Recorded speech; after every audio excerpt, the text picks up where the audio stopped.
Blog Talk Radio.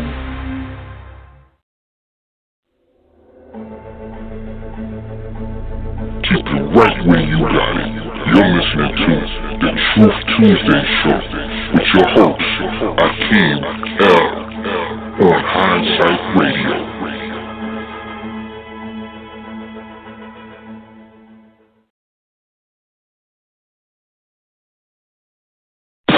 Keep it locked on Hindsight Radio.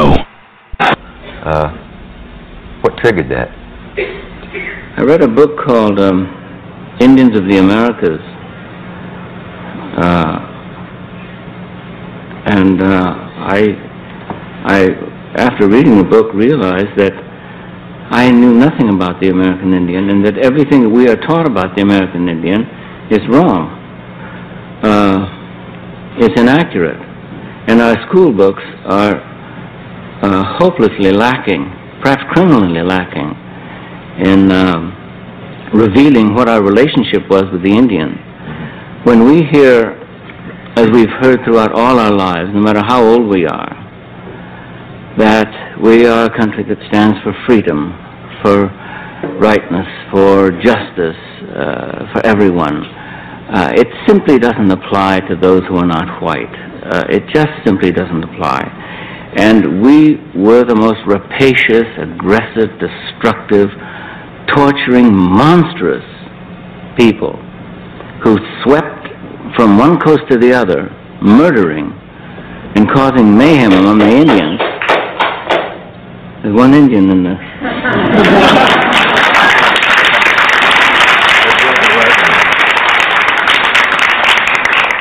But that isn't revealed, because we don't like that image of ourselves. We don't like to see us. We like to see ourselves as perhaps John Wayne sees us. And and also what we've learned about the Indians has been largely taught to us by Hollywood and by motion pictures. They have educated us. So we naturally believe that when the Indians came, that the wagon circled and the Indians rode around and subjected themselves to terrible fire and died at a ratio of 65 to 1. Both barrels of a shotgun would always get two Indians. And that wasn't the way it was at all. But anyway, Indians have been tragically misrepresented in films and in our history books, in our attitudes, in our reporting. And so we must set about to re-educate ourselves. Who are you looking at? You. Oh, no, there's a message coming, but... Oh, okay. One thing I wanted to get into on that, too, was the subject of not only how the Indians treated on the screen, but off the screen. I know a guy who was in it. Let me tell you another thing. At a time when we say, especially, that we are going to keep our treaties, and that we do keep our word, and that we, above all people, do keep our word, I think it's important to mention that there have been nearly 400 treaties written by the United States in good faith with the Indians, and every single one of them was abrogated. Means broken, or changed or altered, changed or altered, changed or altered, changed or altered, changed or altered, changed or altered, changed or altered, changed or altered, changed or altered. Listening to your host, Akeem L. on Hindsight Radio.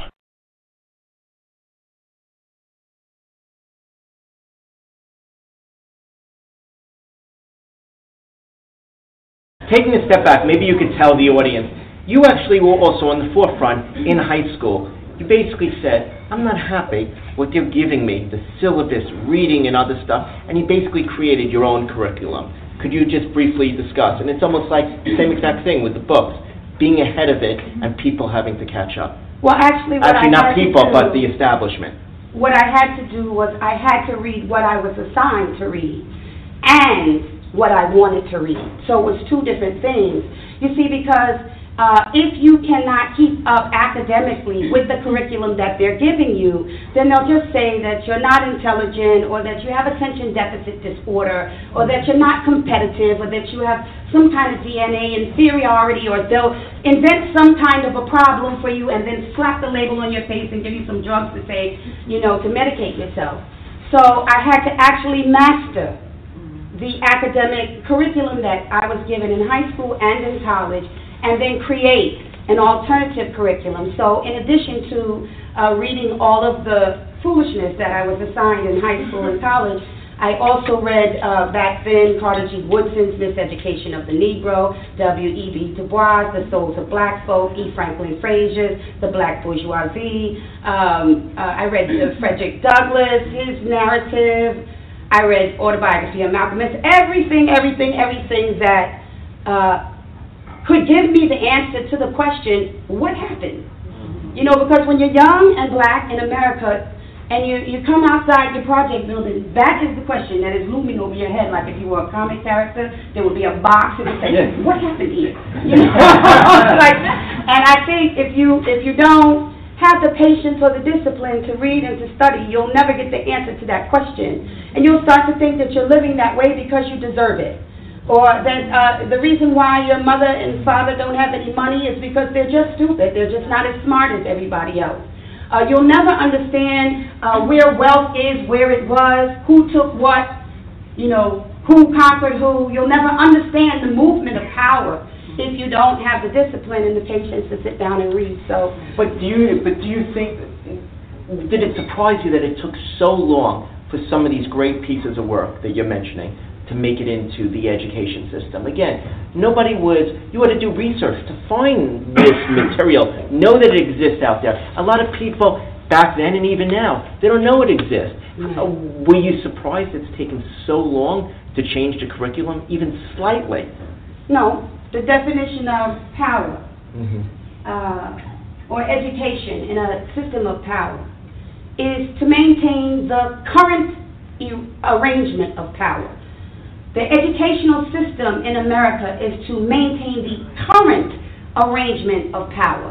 So if the current arrangement of power is that the privileged people are in control, the rest of us are not going to be given any materials that would give us the resources or tools that we need to get into control, because it's to maintain the present position of power in the society. So, no, it's not surprising. I'm just thankful that when I was a young girl, there were people in my community who took an interest in my mind, in the development of my mind. For some reason, maybe heard me talk or something, and then said, hey, you know, I like this little girl, let me help her out. And so I used to compete in constitutional oratorical contests.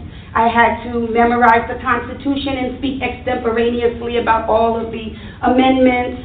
I had tutoring after school with Mr. John Dessain, who was a member of the Board of Education, and he introduced me to all these different titles and American poets. And I got to go to a lot of special places and special programs like Princeton Educational Testing Service and all of these things, because everybody wanted to know what happened here. When they came across me, because they would say, okay, wait a minute, she's not following. We've given her the processing to be conquered, and she's not being processed properly. So we need to figure out what happened here. And so I was always invited to participate in all of these kinds of testing events, and I was told all kinds of things when I was young, but in my mind, I was clear. Peace. Keep it locked right where you got it. You listening to the station giving you remedy faster than Donald Trump can make enemies. What the hell do you have to lose?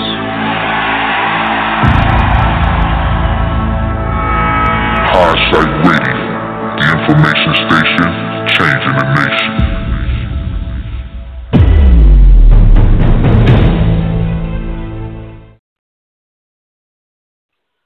Peace. Peace to the gods. What's going on? This is Akeem from Hindsight Radio, the information station changing the nation. It is Truth Tuesday. I know some of y'all saw my title of the show about being Hispanic. And the importance of being Hispanic. I'm not saying everybody needs to be Hispanic, but there's something to being Hispanic. Because you remember, Spain was one of the first settlers here on this land. And there are treaties that relate to Spain that coincide with the indigenous people of the land at that time. So tonight I'm going to read some of these, a treaty, then I'm going to read some case law relating to the treaties and show you how important it is. And now, if it wasn't so important, why on every government application it asks you, are you Hispanic or Latino? Why? It's a separate box. So we're going to talk about that tonight. But first, let's do some announcements. April 27th, I will be the National Passport President holds bar. You learn at that webinar. So I suggest you on it. That information I've gotten it already. Have it limited. The space is limited. To only, I think I got 15 people. That's it. That's all I'm taking on this webinar. I'm not going to do a whole bunch. So first 15 people get in, that's it. It's a done deal. Probably won't do it again. I've already seen that they are blocking people from doing their passport with their affidavits. They're telling them to mail it in. I told y'all it was coming. I told y'all. But this is one person. I heard another one, but they got through. But this one person said he went to every courthouse and they said they wasn't going to do it.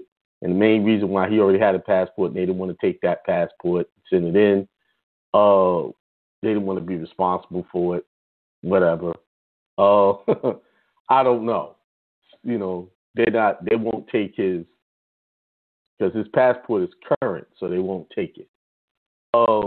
Simple. This, listen. If you want something done, it will get done. See, if you have resistance in your mind, expectation of resistance, you will get it. Now, some people, I'm not expecting resistance. Yes, you are, because you got the resistance. Some of the other people had passports. I had a passport when I turned mine in, and they accepted it. They asked me a few questions. I blew it off, Hey, they wanted me to turn it in, because there was some mistakes. I need to give this back. See, it's how you deliver yourself and how you present it. See, we have to take ownership of why we meet resistance in our lives. We can't keep blaming the court system. We can't keep blaming these agencies.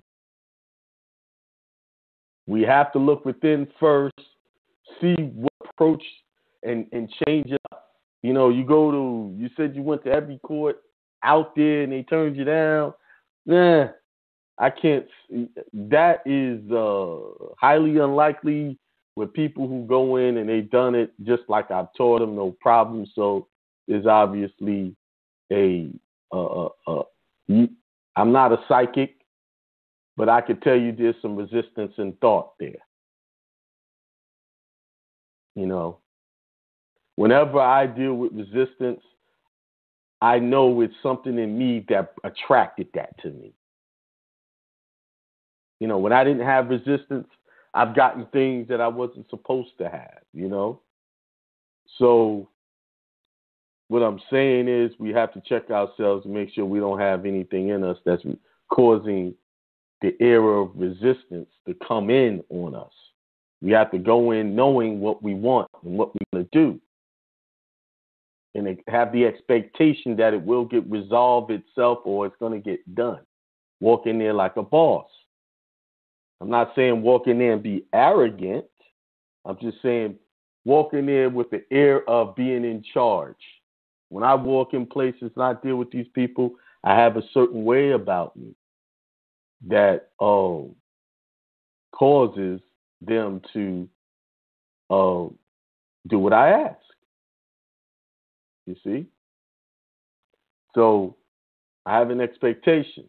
This is my right. Remember, being a national is your right. Them recognizing you as a national is your right.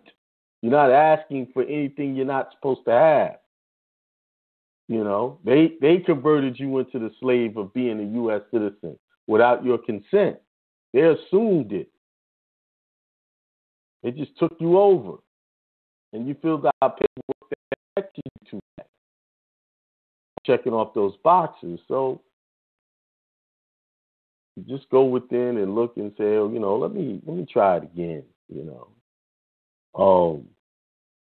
Anyway, yes, passport April 27th, 11 a.m. Eastern Standard Time. This is for the webinar only. The template will be provided, but at an extra cost along with the recording. I haven't determined the full price for that just yet, but I will tell you this. It will be more than the initial cost of the webinar. So I suggest you get on the webinar, save yourself some money, and then, you know, when you get the template, you save money. But let me be clear on what I'm doing. I'm only teaching the passport process. That's it, you know, how to get it.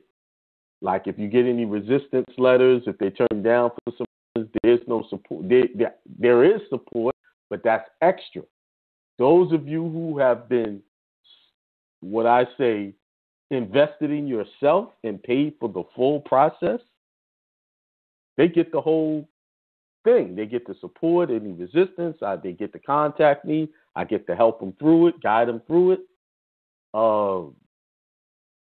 You know, also the SS4 form, SS5, whatever form, you know, we correct that. We correct the, what else goes with the full process?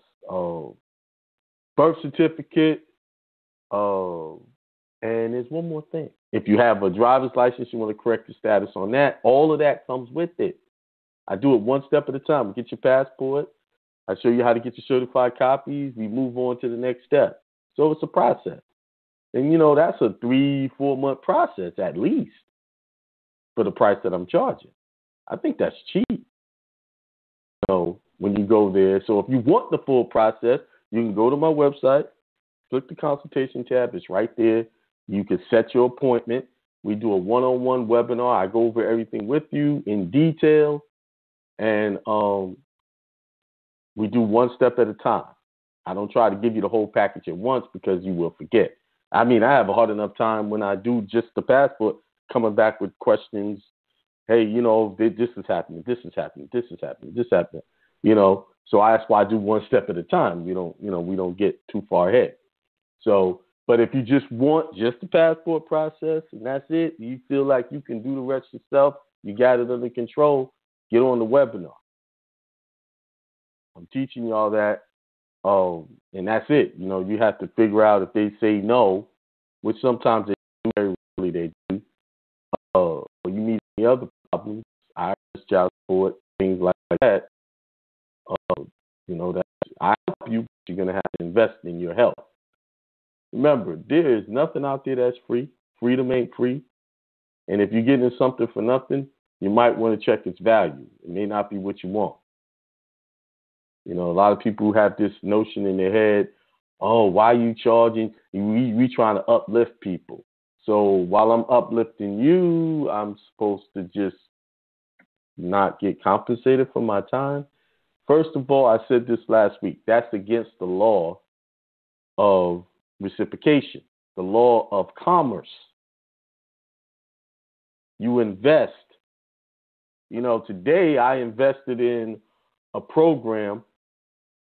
It's a platform called Mind Valley, and there is a well-known guy who teaches a certain technique. Hang on, let me get his name. It works on the memory. I can't remember the dude's name. But I remember the exercise I had today. Basically, the exercise was he gave 20 words to remember. And he throws the 20 words at you. You can't write it down when he's saying them. And you try to remember as many as you can. The first time I tried it, I only remembered 4 words out of the 20. Then after that, you got through that exercise, he showed you how to take a word and associate something with it so that you can remember it.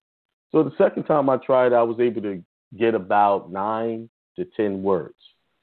Remembered, I did better with the word association. Well, within 30 minutes, I had all 20 words in order, remembered. And I woke my daughter up, got her in here. I said, well, this is going to help you. She was kind of, she didn't want to do it. She goes to regular school, public school. Whenever I try to teach her something, I get pushback. But when she go to school, she's a straight A student. She don't give the teachers pushback. It's total strangers. Why? Because the school program has taught her to only accept them as teachers and not me. So I have to do that. And I see that. I saw that. This year I paid attention. I said, man, whenever I try to teach her, I get this resistance. Why? She goes to school. She's been a straight A student. She's going to 7th grade since she's been in school. But when I'm trying to give information, it's a problem. The problem is my fault. She doesn't see me as a teacher. She sees the public school system as a teacher. So I have to undo that.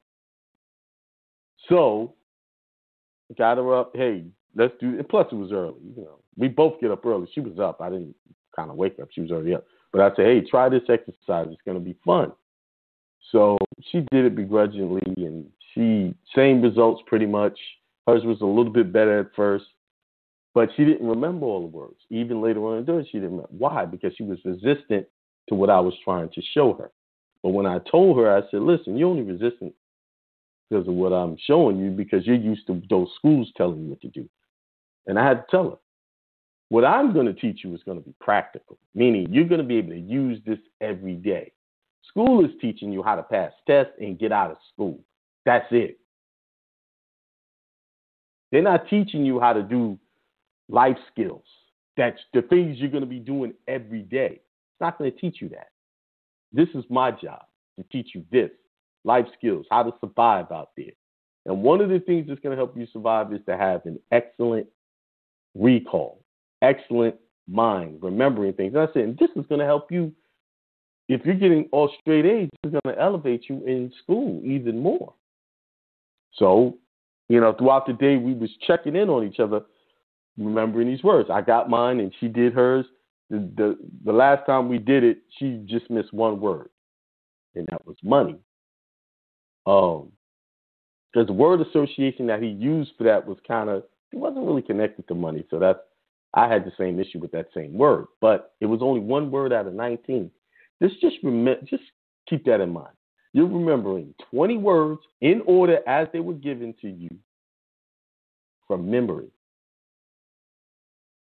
Very good exercise, and it was a good investment. It cost about $449 for the class, and you do exercises every day.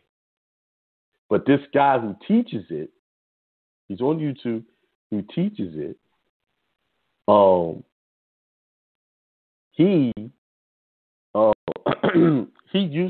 they used to call him, he had a broken brain. Now he's teaching movie stars. Let me get this guy's name. See, now I got to work on that. I have a tendency not to recall names, so this class is going to help me with that. I get all this, but they don't put his name in here. So y'all can look him up.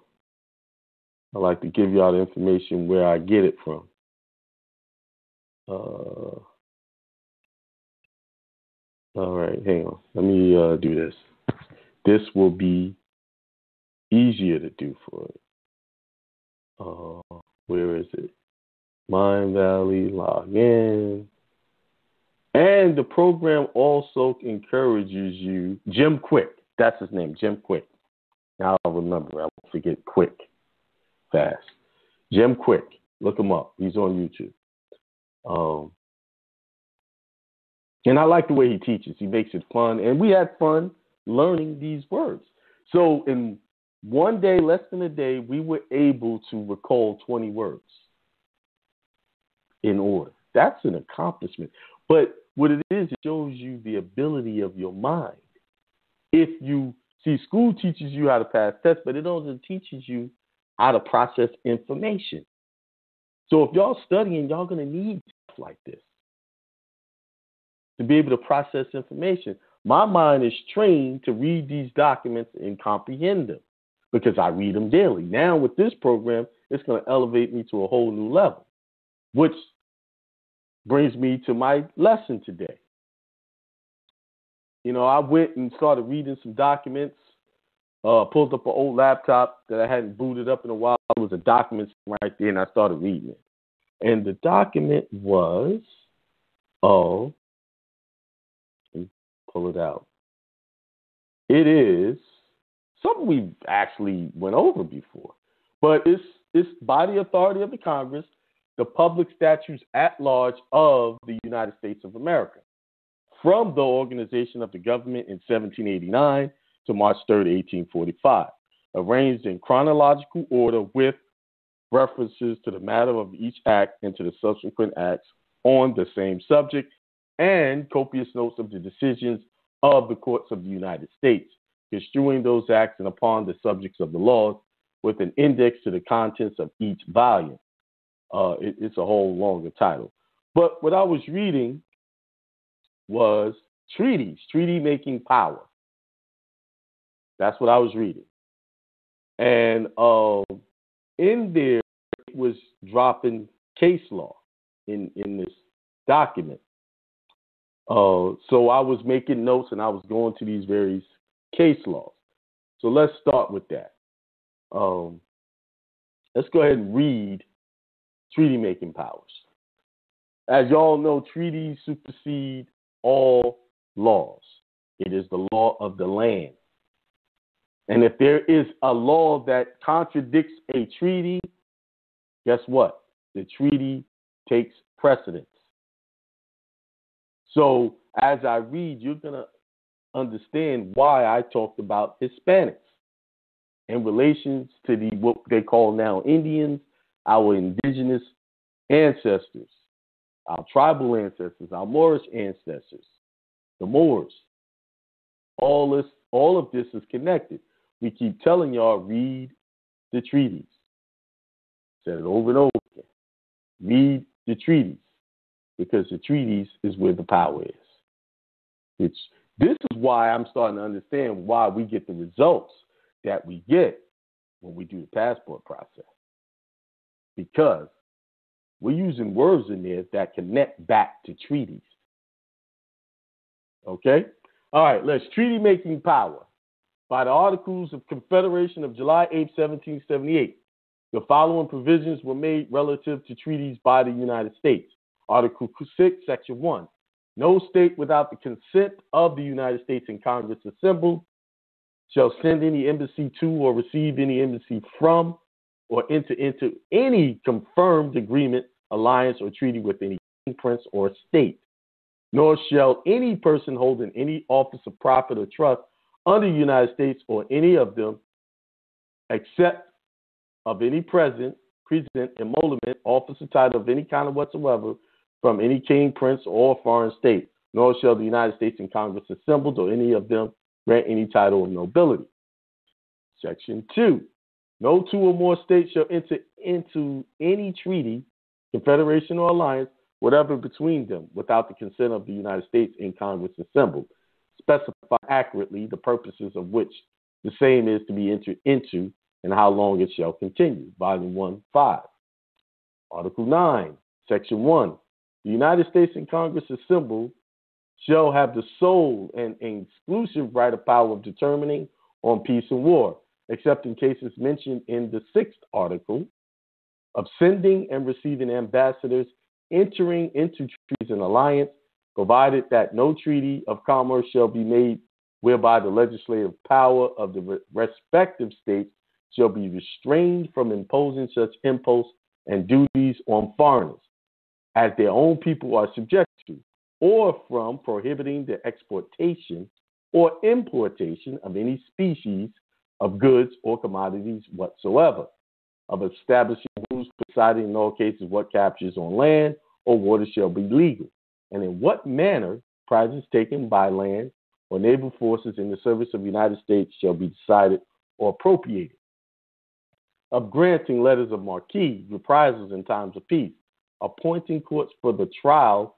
of piracies and felonies committed on the high seas, and establishing courts for receiving and determining finally appeals in all cases of captures, provided that no member of Congress shall be appointed a judge of any of said courts. Volume 1-6. All right? So basically this is telling you what they can and cannot do under the powers of these treaties. Let me just do a check and make sure everything is good here. Everybody can hear me. All right. Okay, let's go back. The United States and Congress assembled shall never engage in war, nor grant letters of marque and reprisals in time of peace, nor enter into the treaties of alliance, nor coin money, nor regulate the value thereof, nor ascertain the sums and expenses necessary for the defense and welfare of the United States, or any of them, nor emit bills, nor borrow money on the credit of the United States, nor appropriate money, nor agree upon the number of vessels of war to be built or purchased, or the number of land or sea forces to be raised, nor appoint a commander-in-chief of any army or navy unless 9 states assent to the same, nor shall a question on any other point except for adjourning from day to day be determined unless by votes of majority of the United States and Congress assembled. Now, I read that fast. But this Section 6 just proved that you do not have the right to vote for any president. It right here in this is the treaty. It says if any treaty contradicts a statute or anything, the treaty takes precedence. Right? This treaty is still in effect. So here it is. I'm going to read it again, and then I'm going to go through and show you. Because some of this reads actually like the Constitution.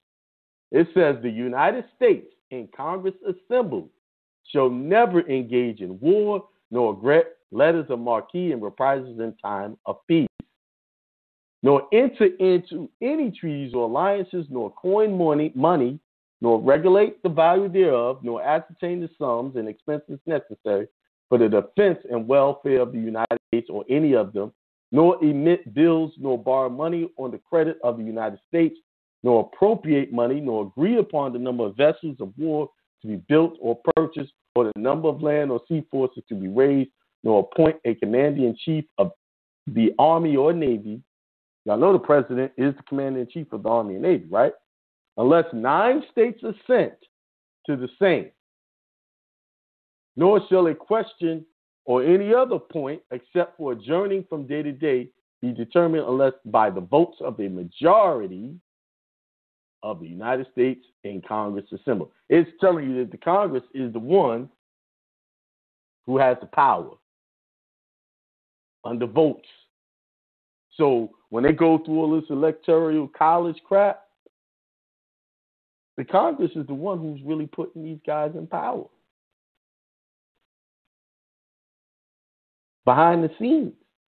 All that other stuff you're seeing on TV is just one big show. It just shows you right there. Right there. Right there in the treaty. All right. The Constitution of the United States, Article 2, Section 2 provides, he, the President of the United States, shall have power by and with the advice and consent of the Senate to make treaties, provided 2/3 of the senators present concur. He shall nominate and by and with the advice and consent of the Senate, appoint ambassadors, other public ministers and consuls, judges of the Supreme Court, and all other officers of the United States whose appointments are not herein otherwise provided for which may be established by law. So he's saying that the president can bring in all these officers, but the Senate has to approve them. All right?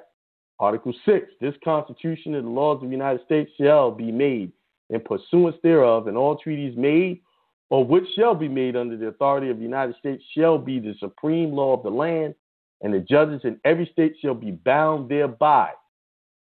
anything in the constitutional laws of any state to the contrary notwithstanding. So it just said that all states must be bound by these treaties. All judges in every state. And guess what? State is lowercase. So any state that gave up their rights to the United States is bound by this. All right? So let's keep going. I know I'm taking a while to get to my point. I'm almost there. It's a lot of reading. All right? Because we got to, once I get to the point, I'm going to go to this case law and show you something. All right. The Constitution of the United States, Article 2, Section 2 provides, he the president, no, let's move on. We did that one. All right. The obligation of a treaty, the supreme law of the land, must be admitted. The execution of the contract between the two nations is to be demanded from the executive of each nation. But where a treaty affects the rights of parties litigating in court, the treaty as much binds those rights as is as much regarded by the Supreme Court as an act of Congress. So it's saying the treaty binds them as if the Congress made the act. All right? United States versus the Shuna Peggy 1 Cranch 103 1 condition rep 256. The determination of a treaty by war does not divest rights of property already vested under it. Society for the Propagation of Gospel versus the Town of New Haven, 8 weeks, 464, 5 condition rep 489.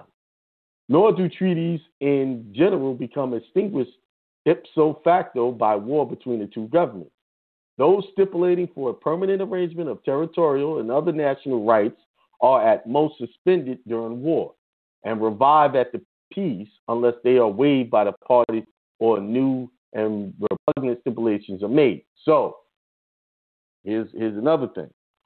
This just said if a war is in effect, that all of those treaty rights are suspended during war. Okay? But as I read on, they're suspended, but remember, we've been at war pretty much as long as this country's been in existence, right? They're suspended, but you still have the right to bring them up. That doesn't mean you can't bring them up. The reason why they're not using the treaties because they're suspended because we're in war, right? But they're not suspended if you call it to their attention. This is why your nationality isn't important. That's why they remain in constant warfare with different places to keep you from automatically getting your rights. Okay, keep on going. Where a treaty is the law of the land and such affects the rights of parties litigating in court, that treaty as much binds those rights and is much regarded by the court as an act of Congress. It said it again. To condemn a vessel, therefore, the restoration of which is directed by the law of land through restoration be an executive act would be a direct infraction of that law and of consequence improper. United States versus the Shunapegi, 1 Cranch. A treaty under the 6th Article, Section 2 of the Constitution being the supreme law of the land, the Treaty of Peace of 1783 operated as a repeal of all state laws previously enacted. So they're saying the Treaty of Peace, 1783, it repealed all state laws previously enacted, inconsistent with its provisions. War versus Hilton, 3 DALL 199. Whenever a right grows out of or is protected by a treaty, it prevails against all laws or decisions of the courts of the states. And whoever may have the right under the treaty is protected. But if the person's title is not affected by the treaty, if he claims nothing under the treaty, his title cannot be protected by it. See what I just said?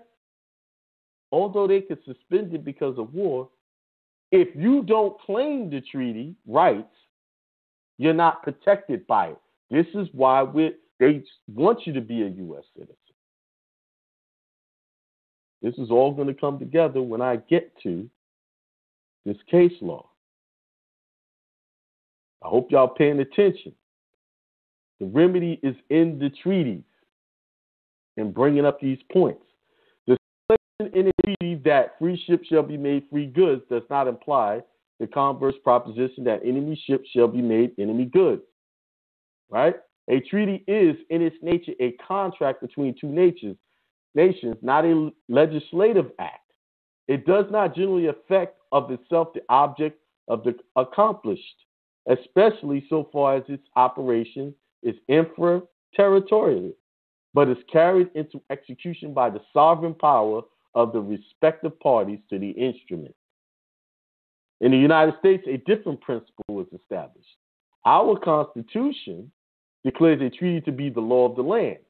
It is consequently to be regarded in courts of justice as equivalent to the act of legislature, whenever it operates of itself without the aid of any legislative provision. But when the terms of the stipulation import a contract, when either of the parties engages to perform a particular act, the treaty addresses itself to the political, not the judicial department, and the legislator must execute the contract before it can become a rule for the court.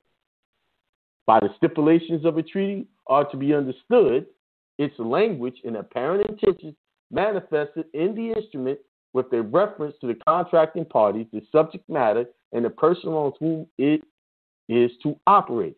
United States versus Arredondo et al., 6 Peter 7:10. So let's go to this case law.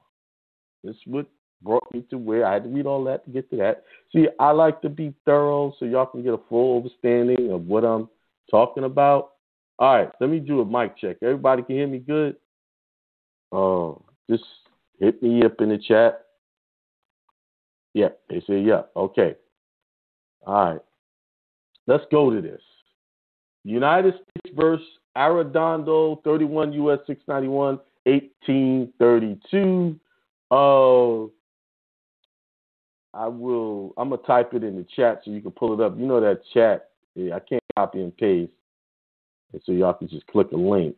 It's United States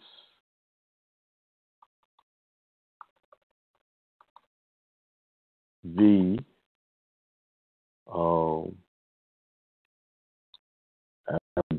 Arredondo. I hope I'm spelling that right, but I'm saying that right. There it is. All right. Okay, let's start reading.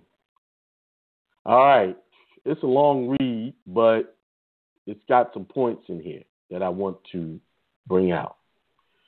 The grant of the King of Spain to Ephraim Arredondo and son for land at Alaca in Florida gave a valid title to these claimants under the grant.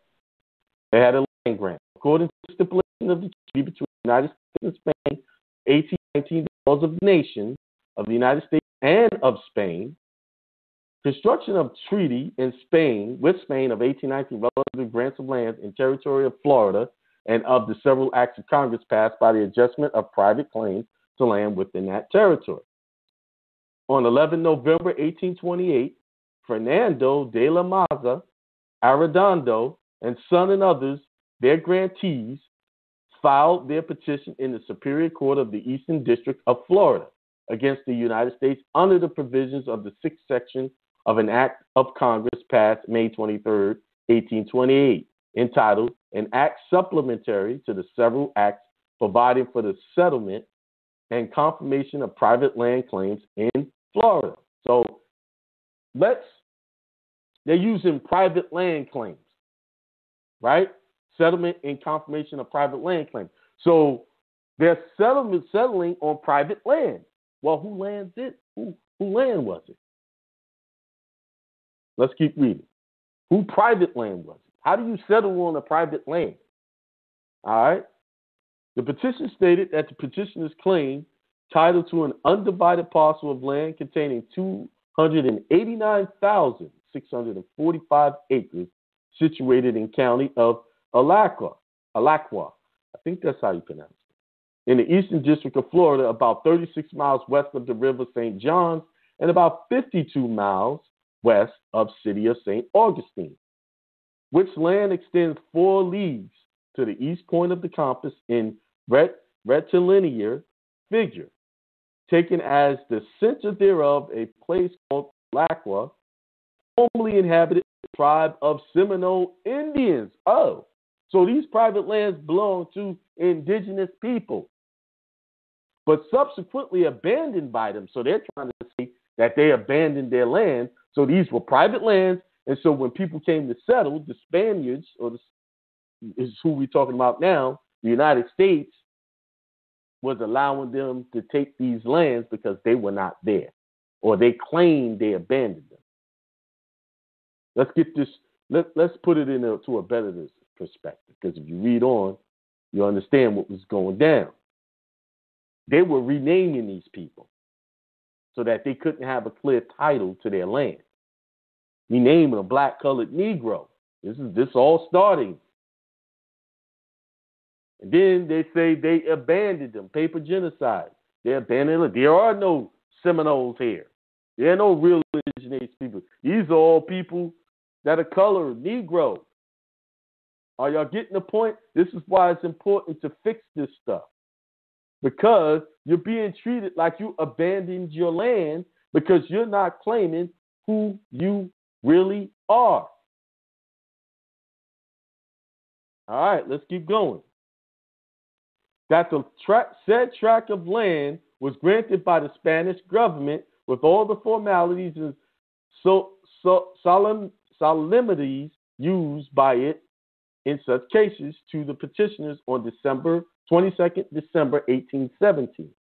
The said grant having been executed at Havana in the island of Cuba by Don Alexander Ramirez, intendant of the Army, Superintendent General, and subdelegate of the Royal Exchequer of the island of Cuba and the 2 Floridas, by and with the advice and approbation of the Surveyors General of the 2 Floridas and of the Minister Fiscal, the King of Spain's Attorney General. A translation of the grant and other proceedings was annexed to the petition as follows. So basically, when they did treaties, they did them in the language. They did it English and Spanish. So that's what they're talking about. Don Alexander Ramirez, intendant of the Army and subdelegate Superintendent General of the Royal Domain of the island of Cuba and the 2 Floridas. Now, y'all see why we got problems with Cuba? Because it seems like Cuba got some claim over here. All right? President of the Tribunal of Accounts and of the Board of Tithes, Superintendent of the Department of Crusades, Judge particular of vessels putting in port by stress of weather, and Protector of the Royal Lottery, Superior Chief and Inspector of the Royal Factory of Cigars. Whereas Don Fernando de la Masa, Arredondo, and son, merchants of this city, have presented a memorial of this intendancy, general and subdelegate, of 12 November last, in which they pretend to obtain as a gratuitous grant a lot of land in East Florida, where they have been established and where still remains the greater part of their family and great deal of their property, offering to form an establishment in the territory known under the name of Olacqua, as it is adapted to the growing of cattle and the culture of provisions. Said establishment to be composed of 200 families, which they are to convey at their own cost, proposing other advantages which will result not only in favor of the other inhabitants already established in residence of the city of St. Augustine, but also in favor of the Creek and Seminole Indians living on the borders of that country. See? Okay. Provided they obtain in absolute property the said grant limited to 4 leagues of land to every point of the compass, fixing as the central point thereof the indicated tract of Olacqua, and the said memorial having passed by my decree of the 12th instant to the captain of infantry, Don Vicente Sebastian Pintado, surveyor general of the 2 Floridas, for his information, which he gave on the 15th of the same month, with all the necessary information and solid reasons, which demonstrate and make known the convenience and utility of providing for the increase of population in said province. without expense to the royal treasury and of accepting the office of the interested parties on account of the importance of undertaking and considerable disbursements which they will have to make to carry the same into effect. In consequence thereof, by decree of the same day, the subject was communicated to the auditor fiscal of the royal domain, who in his representations of the 17th found it on the sovereign disposition concerning the increase of populations of those possessions of his majesty, supported the pretensions of Maza Arredondo and Son, gave his consent in order that the land which they solicited be granted to them in terms they proposed. Wherefore, on the day of yesterday, I provided the act which follows. Seeing in virtue of the royal order of the 3rd of September in this year, by which in appointing me superintendent of the 2 Floridas, His Majesty commands me in express terms to provide for the increase of population in those provinces by every means which my prudence and zeal may dictate, with the concurrence of his lordship, the fiscal, with the report of the Surveyor General of the said province, the tract called Alaqua in East Florida is declared to belong to the royal domain. Stay with me, y'all. I know it's a little boring, but I'm getting it. In consequence whereof, and in attention of the notorious integrity and fidelity to the known capital and other good qualities of Don Fernando de la Maza Arredondo and Son, I grant to them the part which they solicit of said tract belonging to your royal domain in conformity to the sovereign disposition on this matter, and with the precise condition in which they obligated themselves to establish thereon 200 families which ought to be Spanish, with all the requisites which are provided for, and others which will be provided for this superintendency, in virtue of said royal order. Let's look up the word superintendency. I didn't look it up before, but I'm going to look it up now. There's some words we're going to look up here. Superintendency, because they keep using that. The office, post, or jurisdiction of a superintendent. Oh, so it's a jurisdiction. I don't like these brief little definitions. Jurisdiction of a superintendent. That's what they're talking about there. Okay, so let's go back. I was reading the case law. All right. In virtue of said royal order, the said establishment to begin to be carried into effect in a term of 3 years at farthest, without which this grant will be null and void. Said grant is also understood to be made without prejudice to a third party. Listen. Said without, before I read the other part, it said without prejudice. What does that mean? Okay. Without prejudice.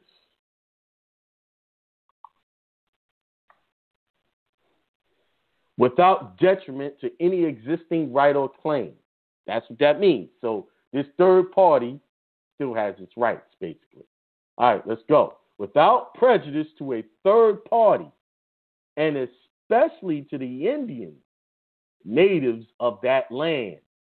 So right here, they're telling you they're taking land from the indigenous people and handing it over to the Spaniards, the people from Spain, the settlers. Right? Who may have returned or may pretend to return to make their plantations. What do I mean by pretend to return? How do you pretend to return? Huh? You just acknowledged that they were natives to the land.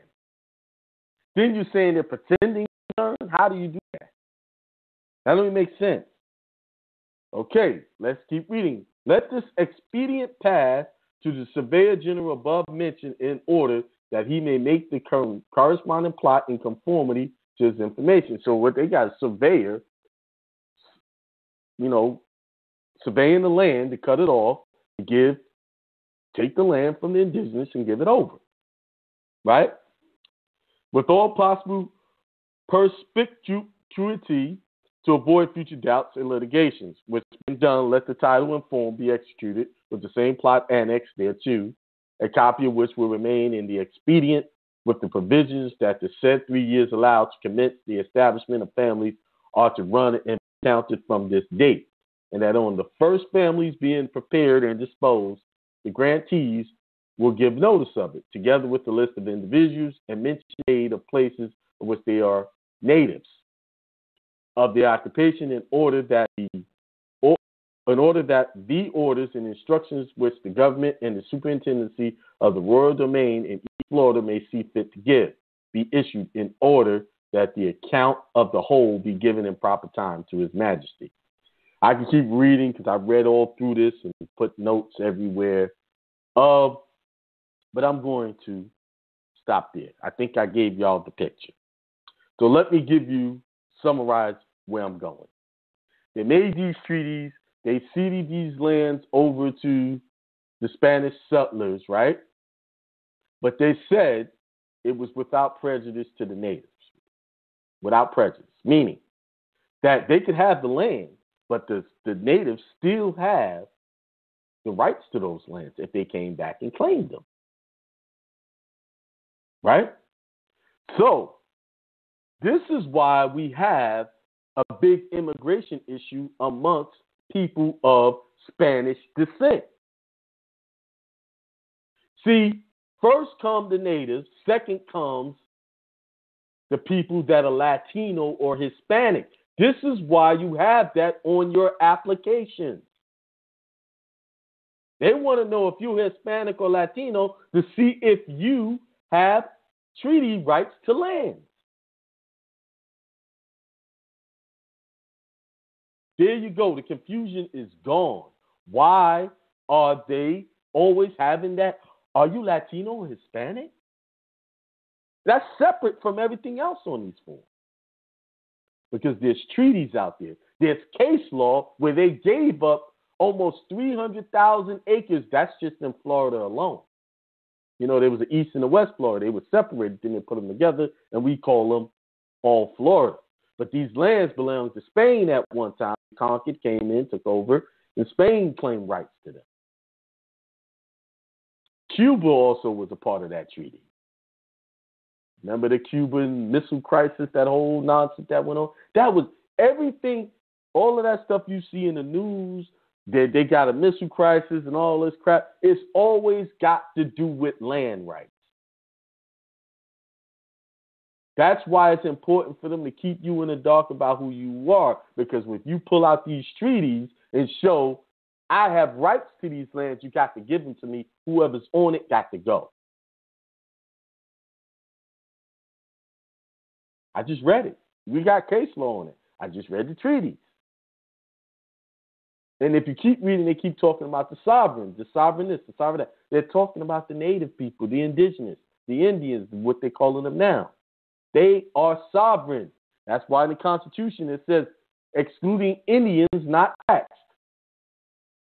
Indigenous people who were here first, who come to claim, they are excluded from all of these other things. They don't want the Latinos and Spanish over here because they have rights too.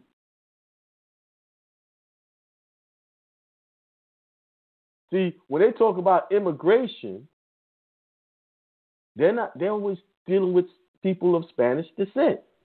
So I also wanted to look up the word Hispanic. The word Hispanic says relating to Spain or to Spanish-speaking countries, especially those of Latin America. Then it says a Spanish-speaking person living in the U.S., especially one of Latin American descent.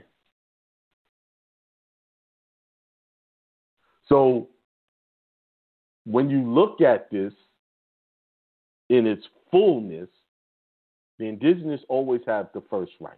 The second right belongs to the Hispanics. Then everybody else. Now, I got a table of all of the indigenous groups of this land that show you who's first and who's last. The Bible told y'all the head will become the tail and the tail will become the head. That's exactly what's happening right now. But it also said it was going to come back. And we are coming back. because everything's being exposed. So I just read some of that. Go read it. In this case law, in that treaty, read those case laws. Read them all. It's a lot of reading, but it's worth it. It'll give you a full picture.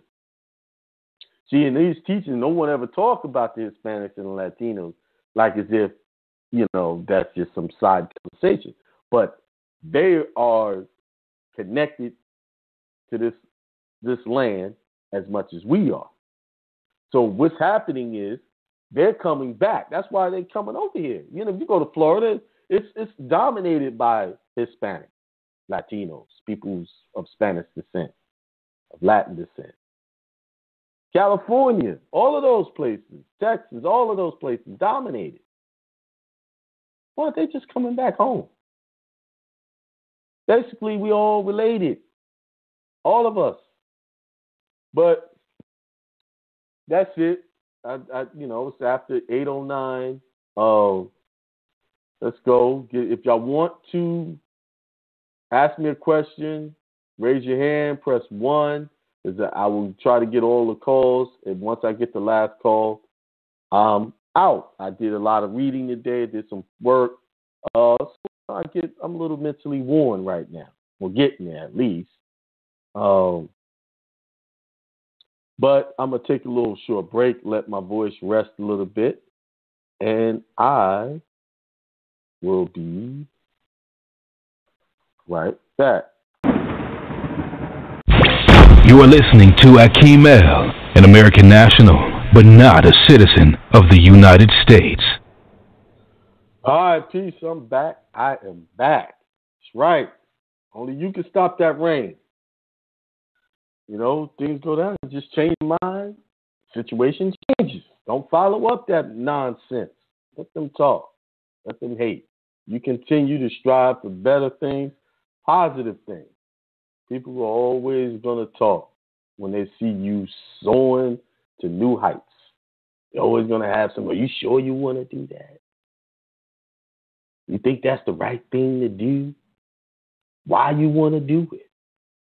Because my spirit said I should do it. My ancestors spoke to me and said, this is the move I'm going to make. Whenever you're making moves, do it unapologetically. So what if it don't work out the first time? Or it looked like it don't work out? So what? What looks like it's not working out, it is actually working out. Because sometimes you got to go through things to kind of sift it out and make things happen. The other day, I was talking to someone about building a business and what they should do. And they was like, once you take and make some YouTube videos, that's the thing now. Make videos and promote your business that way. And it was like, whoa, I make a video. How do I upload it? How do I get they're worrying about whether people going to like it or you look at it. And I said straight up, you don't have that problem. What do you mean by I don't have that problem? You ain't made a video yet. Make the video and let that be a problem after you make the video. Take the step. Take the first step. Then worry about the next step. If you really study wealthy people who's got bank, who's got it, generational wealth, they just took the risk. They took the step. They didn't have all of the A, B, C, D's, and E's and F's worked out. I can guarantee you Warren Buffett, the way he does business today, is not how he did business when he first started out. He tweaked things as he went along. He said, hey, we can take this out, add this in, take this out. That's how it is. Just once you get the inspiration to do something, do it without question. Remain faithful to the idea. Don't let is somebody going to click like? If they're going to watch it? How many? See, we worried about who's going to watch the videos. I don't worry about that. I just put the videos up. The videos that I worry about getting liked, they don't even like them. All the people watching. The ones I don't worry about it, man, they get a bunch of views. Don't worry about it. You just be authentic, put your information out there. the right people is going to be attracted to it. You know, sometimes you look like you're falling off. When you're falling off, that means there's some negative stuff there that needs to be cut off. Like some people cut the edges of the bed off. You know, when you get burnt out, they cut the edges off. That got to go. So you have to have a subtraction to get more added on. The right stuff added on. You must lose in order to gain. So, yeah, I went through that. You know, things fell off, and I said, oh, that's fine. It sat back. I mean, bills still got paid. I'm still living a great life. Able to go on vacation. Then it, boom, explosion. Why? Because I walked through the storm without worrying about it. I knew just, you got to change it. The whole format of Hindsight Radio changed. And staying on a positive note. No negative, talking about people, putting people down, talking about women, talking about men, none of that. We over here, we just trying to stay positive. We got enough negativity in the street, on TV. They promote negativity against our communities. I don't need to add to that. There's enough people who got that on lock. I don't need to get in that. What we don't have on lock is adding positive messages to our communities, uplifting each other genuinely, not fake. Giving right information, right and exact information that really helps. Not worrying about whether I'm the most popular or not. You see, that's not my goal here. My goal is to give y'all good information, things that you can use. And as I give you information, y'all feed back to me. Actually, what I read tonight, Marco sent that to me like 2 months ago in an email. I had it still up on my old laptop. I had switched laptops, and I just happened to power that laptop up and look at it, and it was right there in my face. So that's what happens. You got people who share information with you. He done shared a lot of information with me, and now I'm going through that stuff and seeing how it applies to us all. This is the time. I told y'all July, I'm sitting on a lot of stuff, and I haven't even touched the surface of what's coming out. And I'm very reserved right now for a reason, because I got people who listening, and they're gonna come in and they're gonna try to teach on it and try to act like they the first to talk about stuff, So I have to be mindful of what I say here. But I told you I'm going to a private platform. That's still in the works. The brother's putting it together for me. Also, the business credit is up and running. So shortly I will be sending out an announcement how to get involved with that. That is up and running. I told you I'll be done. It was done by the middle of last week, actually. I got that out of the way. I'm investing in things. Another thing, I'm investing in making my YouTube channel more better, expanding it. Y'all see, I put an investment into that. I've been studying. We have to, if y'all want to be successful, you got to study what you're doing and look for ways to make it better and make it jump off. All right, let's go to the phone lines. But first, before I go to the phone line, let me talk about what's positive for me.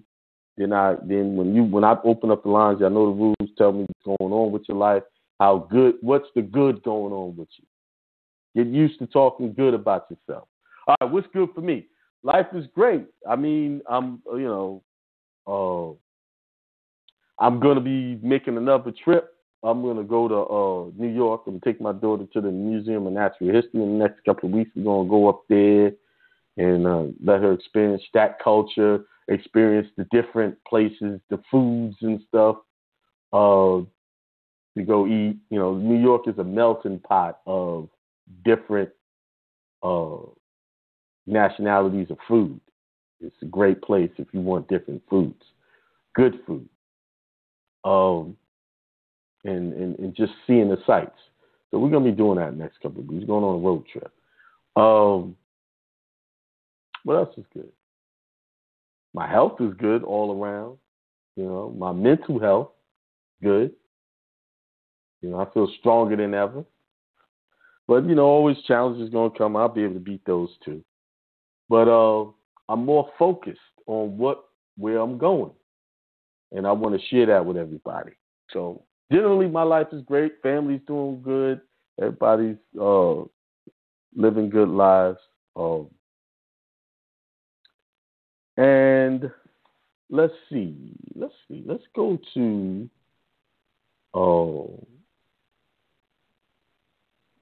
who I'm going to get here. 713-852. Peace to God. Hello, peace to God. All right, I'm moving on. 715-501. Peace, Hakeem. How's it going, Hakeem? What's going on? Marco, what's going on, brother? Everything good? I'm good. Everything's good. Good. I'll say something that's positive. I'm in the works of creating a new e-commerce site for myself. Okay. That's like the second or third one, ain't it? Yeah, I got one for both of my sons. I got one for creating one for myself, another one. More towards my talents, customized stuff. That's what's been taking up all my time. So I'm working on that. I have a good feeling about it. So I'm working on that and everything else as well. I haven't heard back from the certified passport thing. They took out the money on my bank account, so I know it's coming. It's just taking a long time. Right. I usually send a money that. order with mine. I gave them a money order. Oh. Yeah. Well, I sent them a check, but I should have sent a money order. Yeah. So they got it. So they're going to process it. So they got it. Yeah. Yeah. And I got the letter back saying that, the tracking number for it. But it's been about a month and a half, probably. Mm-hmm. So I think I'll be getting that soon. But I just want to comment on what you're talking about. Obviously, I'm Hispanic, and I know, all the Moors, and melanated brothers and sisters that are on, all over the world. They have the first rights to this land. I completely understand that. And that document, that treaty, I'm guessing that was a treaty, that second part. Mm-hmm. Right there says that you can. That was the case law because they had to sue to get the land. That was the case law. That was but the second part was the treaty, wasn't it? Yes. Yeah. Okay. So that right there, I mean, if you're a national, you can basically fight for that land. Yep. And get that land. Yep. As long as you can prove it, and that's one proof right there. Mm-hmm. Well, they were just United States was contracted. The United States Congress and Assembly was contracted to control the land, right? Really, they was contracted to control the people's land, meaning the indigenous people land, meaning to be trustees, make sure when they left that land that no one took it. Mm-hmm. What's crazy is that they flipped the script and started making treaties with other nations and stealing the land. They're going crazy. Instead of holding it, because as you keep reading in that law, they were warring against the United States, the indigenous people. Yeah. Yep.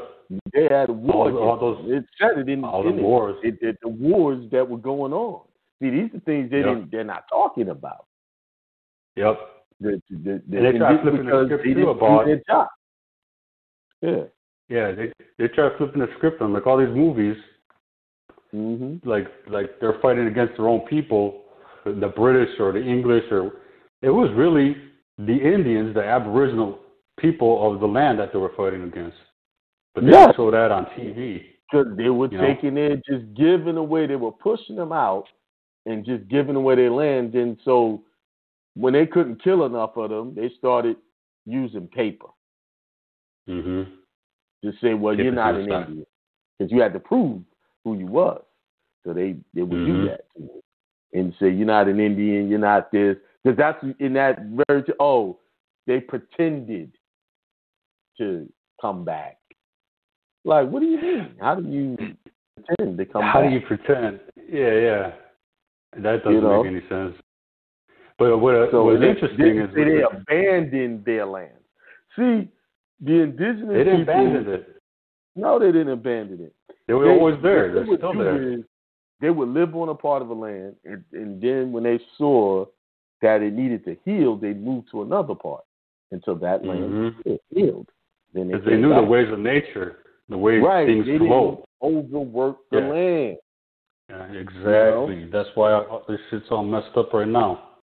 Right. But overworked. There's some land they can't even use. They put so many chemicals in the ground, they can't use it anymore.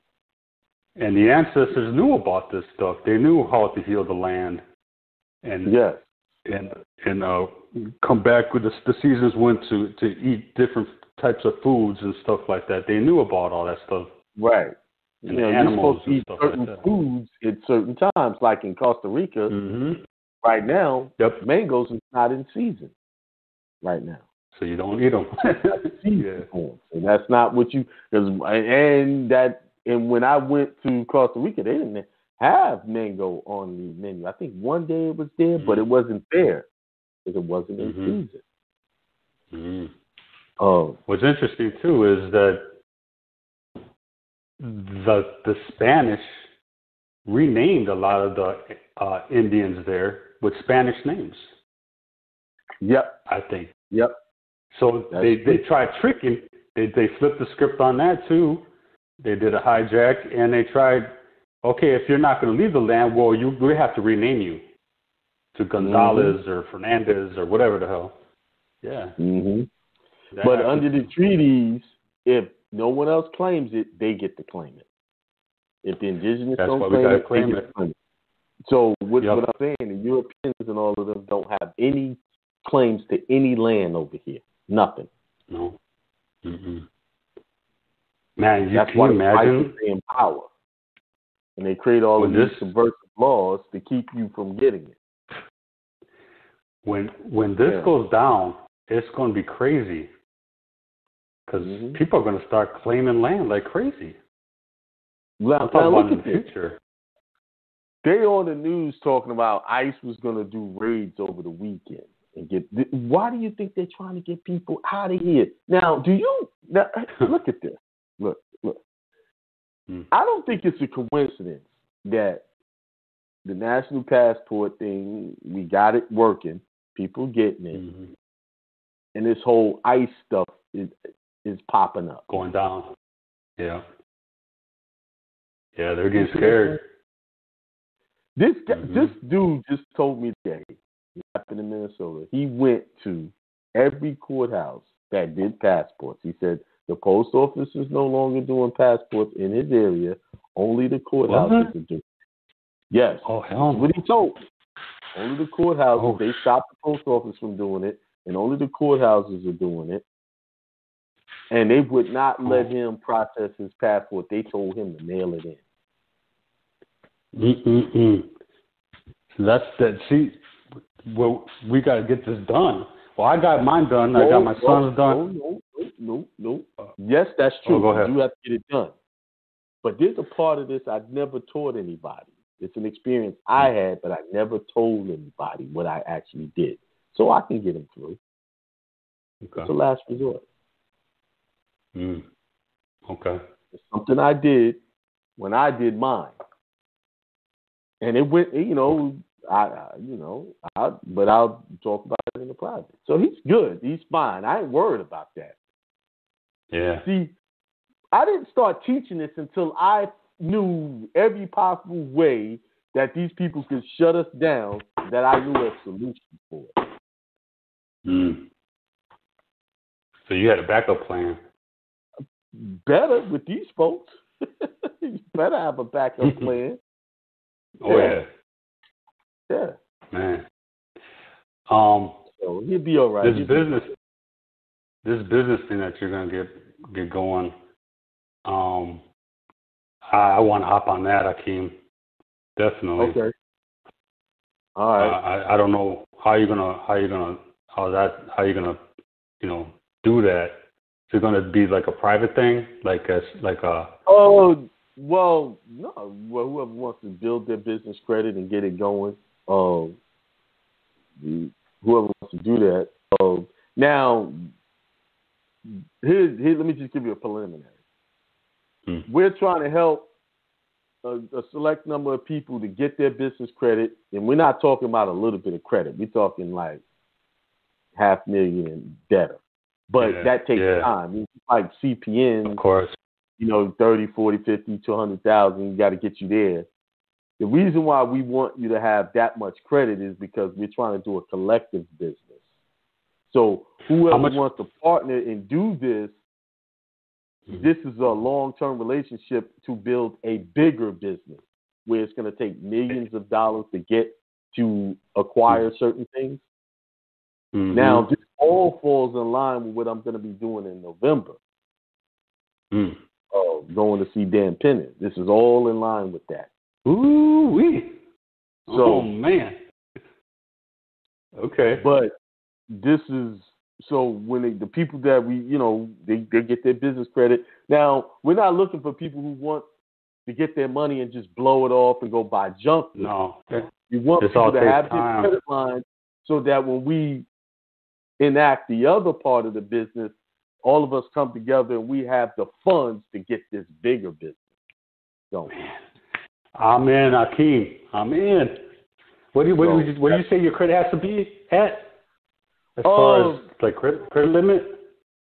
No, well, just as long as your CPN is doing good. My CPN is popping. I got credit on it. Keep that straight.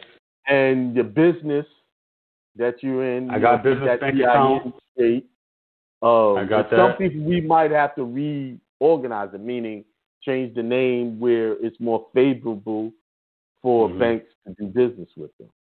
Because your name needs a lot going, right? Whether they're going to give you money or not, just the name alone.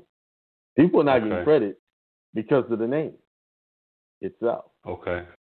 So now I got all that. Do I need to get the trust thing going in order for this to happen too? Yes, I would have that going, but that's not a prerequisite. A necessity. Okay. Down the line. Okay. So, but I'm going through the program first. Then once I have to do it and see it for myself, then I can be able to say, okay, this is what we need to do and all of that.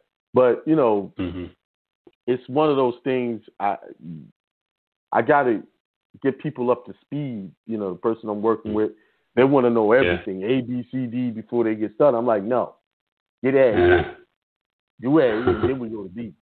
Let's move. Let's get it moving.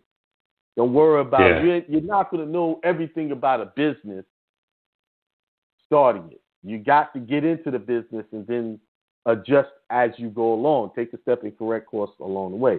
Everybody needs to read that book, 4-Hour Work Week. That's a good book. By Tim Ferriss? About that. Yes. Is that the Tim Ferriss one? Yeah. Think about taking a step and correcting costs along the way. Yeah. I read some of that book. Right. Reading stuff over and over for days on end, not moving, no money is moving, no money is being made, instead of just moving along and taking a chance. Listen, you're going to make a mistake. That's part of making your business grow. Yep. Of course. And you can't quit. You got to keep at it. Right. You got to keep at it. Now, so I got these prerequisites. I mean, basically, I got to wait till you got to do your moves, right? Yeah, I'm probably gonna have it going out there, telling y'all what y'all need to do and start taking people on probably in the next week or two. Most likely. Right. Yeah, I just gotta make a phone call. All right. And if you need my help in any way, Akeem, just let me know. I'll do whatever. All right. All right. Okay, Akeem, I don't want to keep you too long on the line, but thank you for the info. Thank you for your work, and peace to you, man. Peace to you and your family. All right, peace. Right. All right, let's go on to the next person. 336-722. Peace, God. Peace to God. What's going on? Peace. Everything Peace. good? Yeah, man. On a positive note, my mom slipped some more of that apricot kernel on old stepdad. Oh. And now that joker's sitting up in the bed now with an appetite, and he's supposed to have pancreatic cancer. See? Crazy. What did you gave him? Apricot? Yeah, gave him that apricot kernel. Yeah, she had to slip it on him because he don't believe in. Yeah. They make they give you the kernel, or you can have the kernels grounded up into a fine like powder. You know what I mean? And she mixed it into a little formula and slipped it on him. You know, put it in his daggone drink. And man, he's sitting in there with an appetite now, talking about he wants something to eat. I said, good gracious. They wrote him off before, huh? They wrote him off with the pancreatic cancer, man. See, that's what I'm saying, man. There's answers to this stuff out here, man. I'm trying to, Yeah. Just on a positive note for the the listeners, that we ain't gotta be sitting around just accepting cancer in our life like that. We ain't gotta do that. It's an answer out here. Yeah, they're letting these doctors write them off, tell them that they whether they're gonna live or die. These doctors don't know what they're talking about, man. For real, man. For real. They really don't, and they love money, and it's more about that than anything else, man. But, on a positive note, yeah, man. Yeah. Stepfather was sitting up in the bed at night, sitting up with talking about he want to eat now. How you do that with pancreatic cancer, man? Right. You know what I'm saying? How you do that?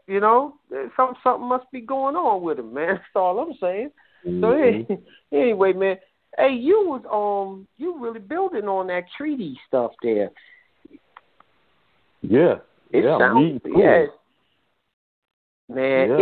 like to me. Now, when I heard it sounded like to me those treaties are also a remedy in a nationality case too. Yes, Am I right? Yes, they are. Okay, yes, then. Because I like the way you broke it down. One treaty, but all these treaties around that time connect to each other. Because they all had to do with land settlement, land grants. Mm-hmm. You forgot about Spain was doing everything first. You see what I'm saying? Right. So when they telling us they ain't got to hear no nationality, there's some treaties that tell them that they do. Mm-hmm. Now, let me read this to you right here. This is the part I didn't read. And it says, and the answer appears that the right and the title to said tract of land was previous to and at the time when the grant is alleged by the petitioners that have been made vested in the Florida tribes of Indians, who previously had and did claim title thereto and occupy the same in their customary manner as their circumstances required, and that the native Indians formed a part of Florida tribes, and further that the claim, title, and occupancy of the aforesaid Indians constituted the only real obstacle, if any existed, they put that in parentheses, to the location and settlement of 200 Spanish families on the said tract of land, and that the claim, title, and occupancy of the Indians was a matter of public notoriety and could not have been unknown to the Fernando D. La Maza Arredondo and son at the time when the grant is alleged too. What they're trying to say is when these people were given all these almost 300,000 acres of land, there was Indians already there occupying this land. There. And the United States tried to give them this land. So they were going to court to sue the United States to get this land, but they're trying to, these people were here. Right. You understand? So it appears we're going to have to go back in court and deal with them. Mm-hmm. And here it is. And the answer further says that the said claim and title of said Indians to the said tract of land was not extinguished until 18 September in the year of our Lord 1823. So they extinguished their rights. How did they extinguish it? They didn't walk away from it. They changed their nationality. Whoo. That's major. It's major right there. It's so deep. Just to change the nationality. Just took their land simply by changing their nationality, thus changing their jurisdiction.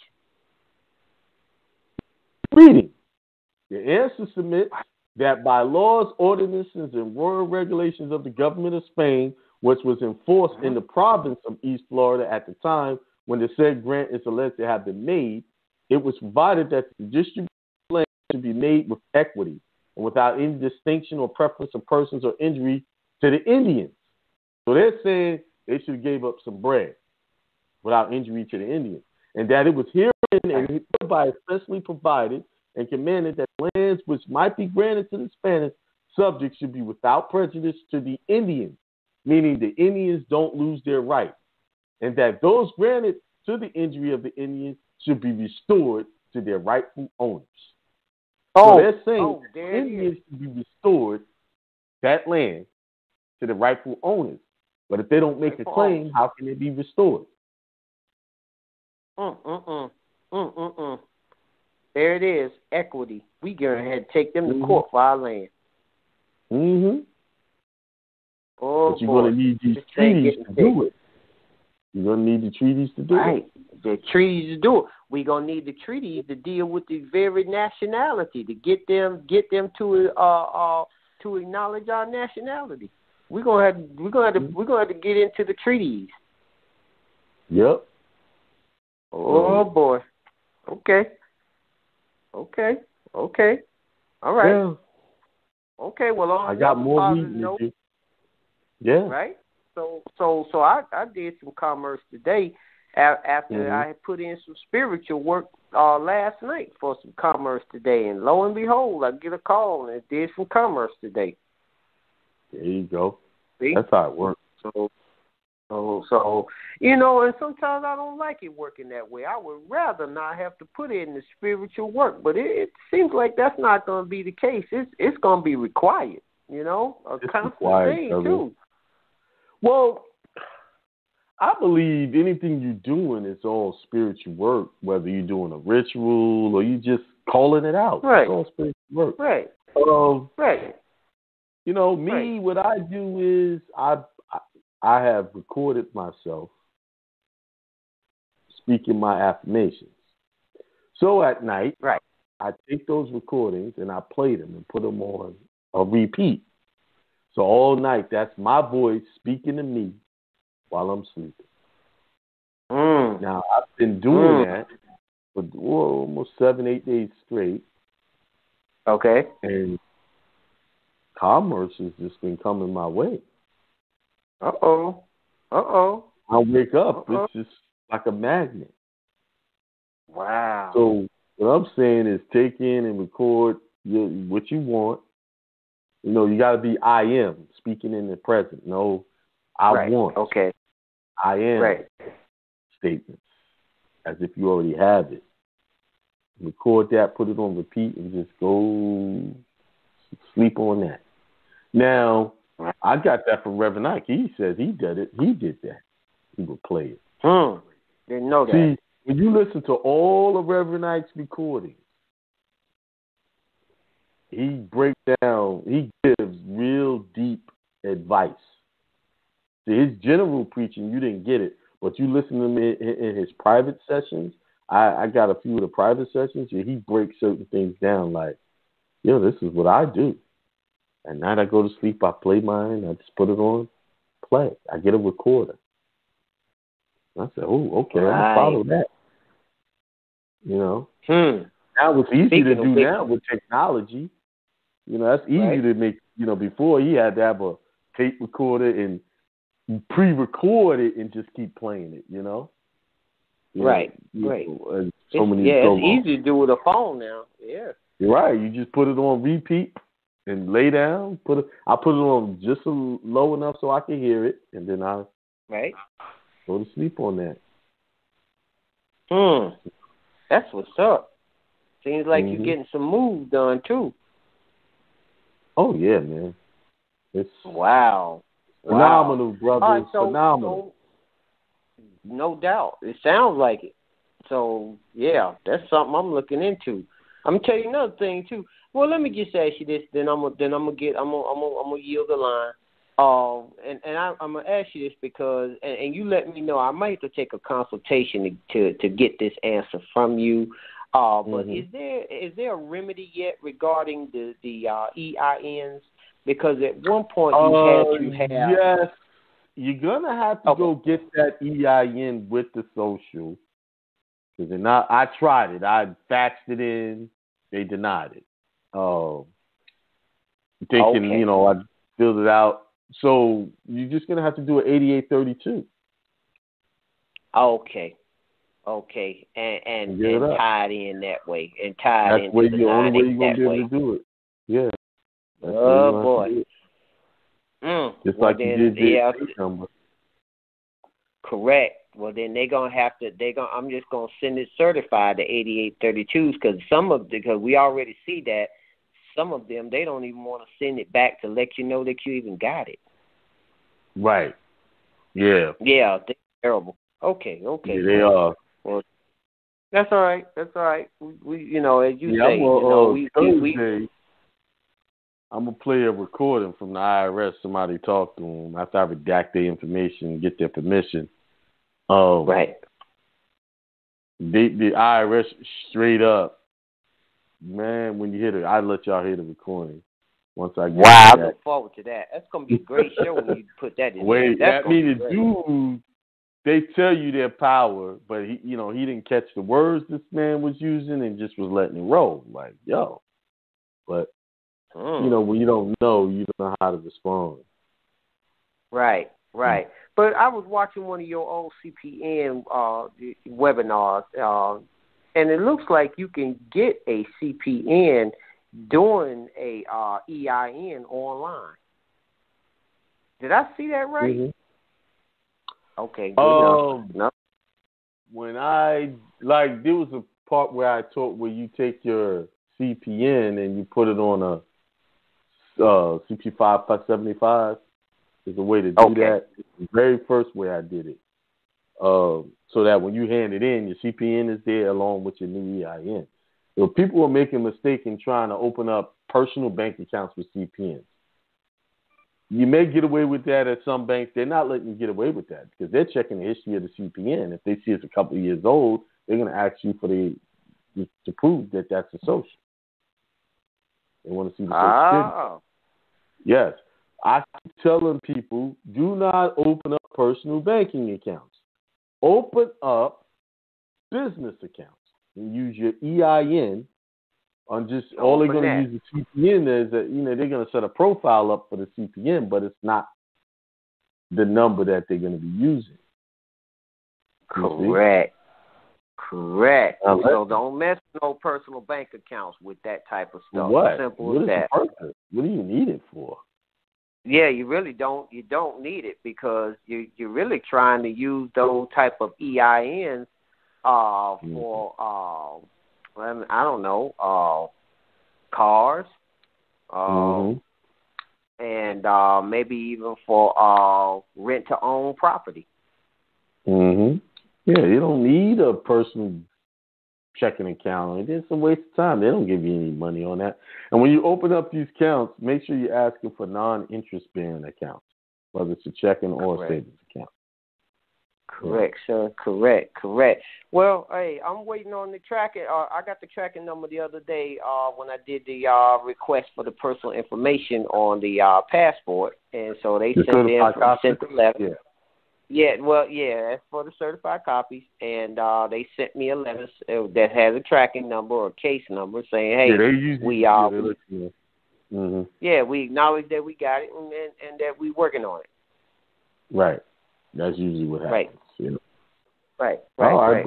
So now, one more thing. When you coming to North Carolina, man? When you seminar in North Carolina? I'm glad you said that because I just got the contract. Let me check my email. I'm gonna do Charlotte again. I think it's gonna be like August 3rd. She just sent me the contract today. Bet. Drop them emails like that. All right. Cool. All right. I'll see you then. Hold on, she sent me. I didn't open it yet. I've been, just today was Tuesday, so I was studying. But I was trying to, hang on, let me check. And one more thing on that CPN webinar, when you were showing how to do that with the EIN online to get, for the CPN, that's still good, right? That information is still kind of current. It's still good to follow. Okay. Yeah, you're gonna have to use. It depends on which one you're talking about. Yes, it's like the second one. You said that it was like, let's see how they title it. I think it was the final or something.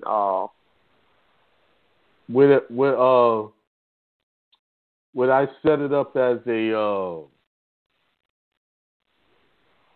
Hang on, I'm trying to look at this email. All right, let me check it. Will I set it up as a partnership? Which video? I think it was. Yeah, I was looking at the second webinar for the EIN tax webinar. EIN. I think I think that's still relevant. Yes. Okay. Cool. Cool. Well, sir, that's it with me. I yield the floor. I'll see you. I'll see you in North Carolina. Okay, man. Peace. All right. Peace. All right. Thanks for that. Let me go back. Where was I? Let me look up this email. I know I got.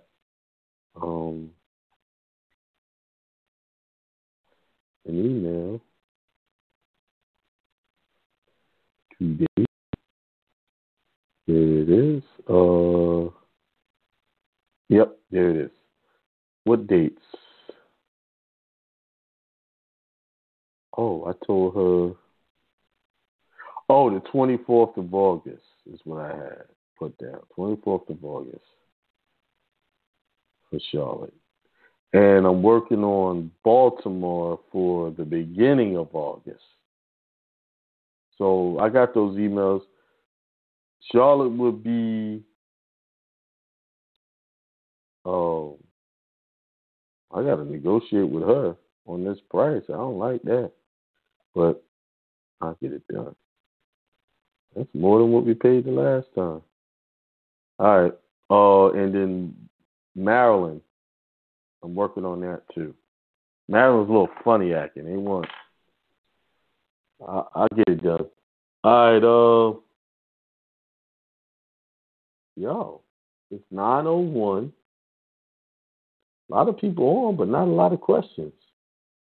If y'all got questions, y'all better press that one. Or I'm gonna take it and bow out.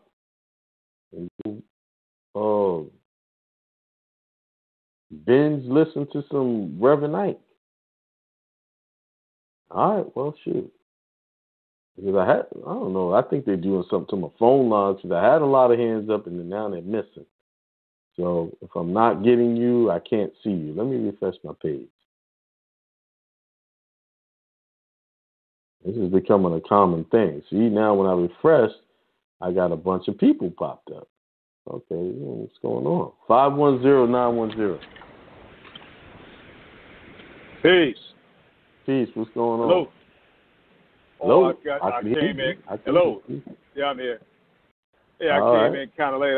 I didn't catch your topic, but I had a question regarding the driver's license. Okay, before you answer your question, you got to follow the rules. What's going on positive in your life? Oh, everything. It's been good, man. Business is good. Commerce is great. I have a carpet cleaning service, so That's been popping real good. I'm here in California right now. Actually, I live in Georgia. I've talked to you a couple of times. In fact, I'm gonna be getting together with you on that passport thing. But my thing, I was kind of baffled by this private and public thing, and the driver's license thing. I know you got the injunction, which I've got to get. I haven't got that yet. So how are you working that with a driver's license? I'm thinking you want to surrender that and just exercise your right to travel. Well, some people don't have that option because some people use the driver's license to make money, like Uber, truck driving. There's a lot of people that do that. And some people just frankly not comfortable with not having the driver's license because these cops are rogue. You can exercise the right all you want. Hey, I ain't going to have them, but people are getting locked up. You know, so some people don't have the ability. They can get an IDP, but an IDP needs to accompany a foreign driver's license. You see? What about your passport? Passport is going to say United States of America. That's not a foreign driver's license. No, but I'm saying aren't you able to just use that? Listen. I go by facts. People say yes, you can use it, but I've heard people said that they used it, nothing happened. Until I experience that, I'm never going to tell you that that's a bona fide solution. Well, how do you work it? You use a driver's license? I have a driver's license, but I got my nationality corrected on it. Okay. Oh, you have it corrected on it. Right. So that's what my nationality on driver's license webinar is all about. That teaches that specific process. Oh, I've got to get that then. I didn't think about that. Yeah, well, if you're gonna do the full process of the passport with me, that comes with it. That lesson comes with it. Oh, okay. Yeah. All right. Yeah, I've been really considering that. You got to go down and correct all the assumptions out there. Now, as I stated before, I got some arrears from, some child support. That's still out there.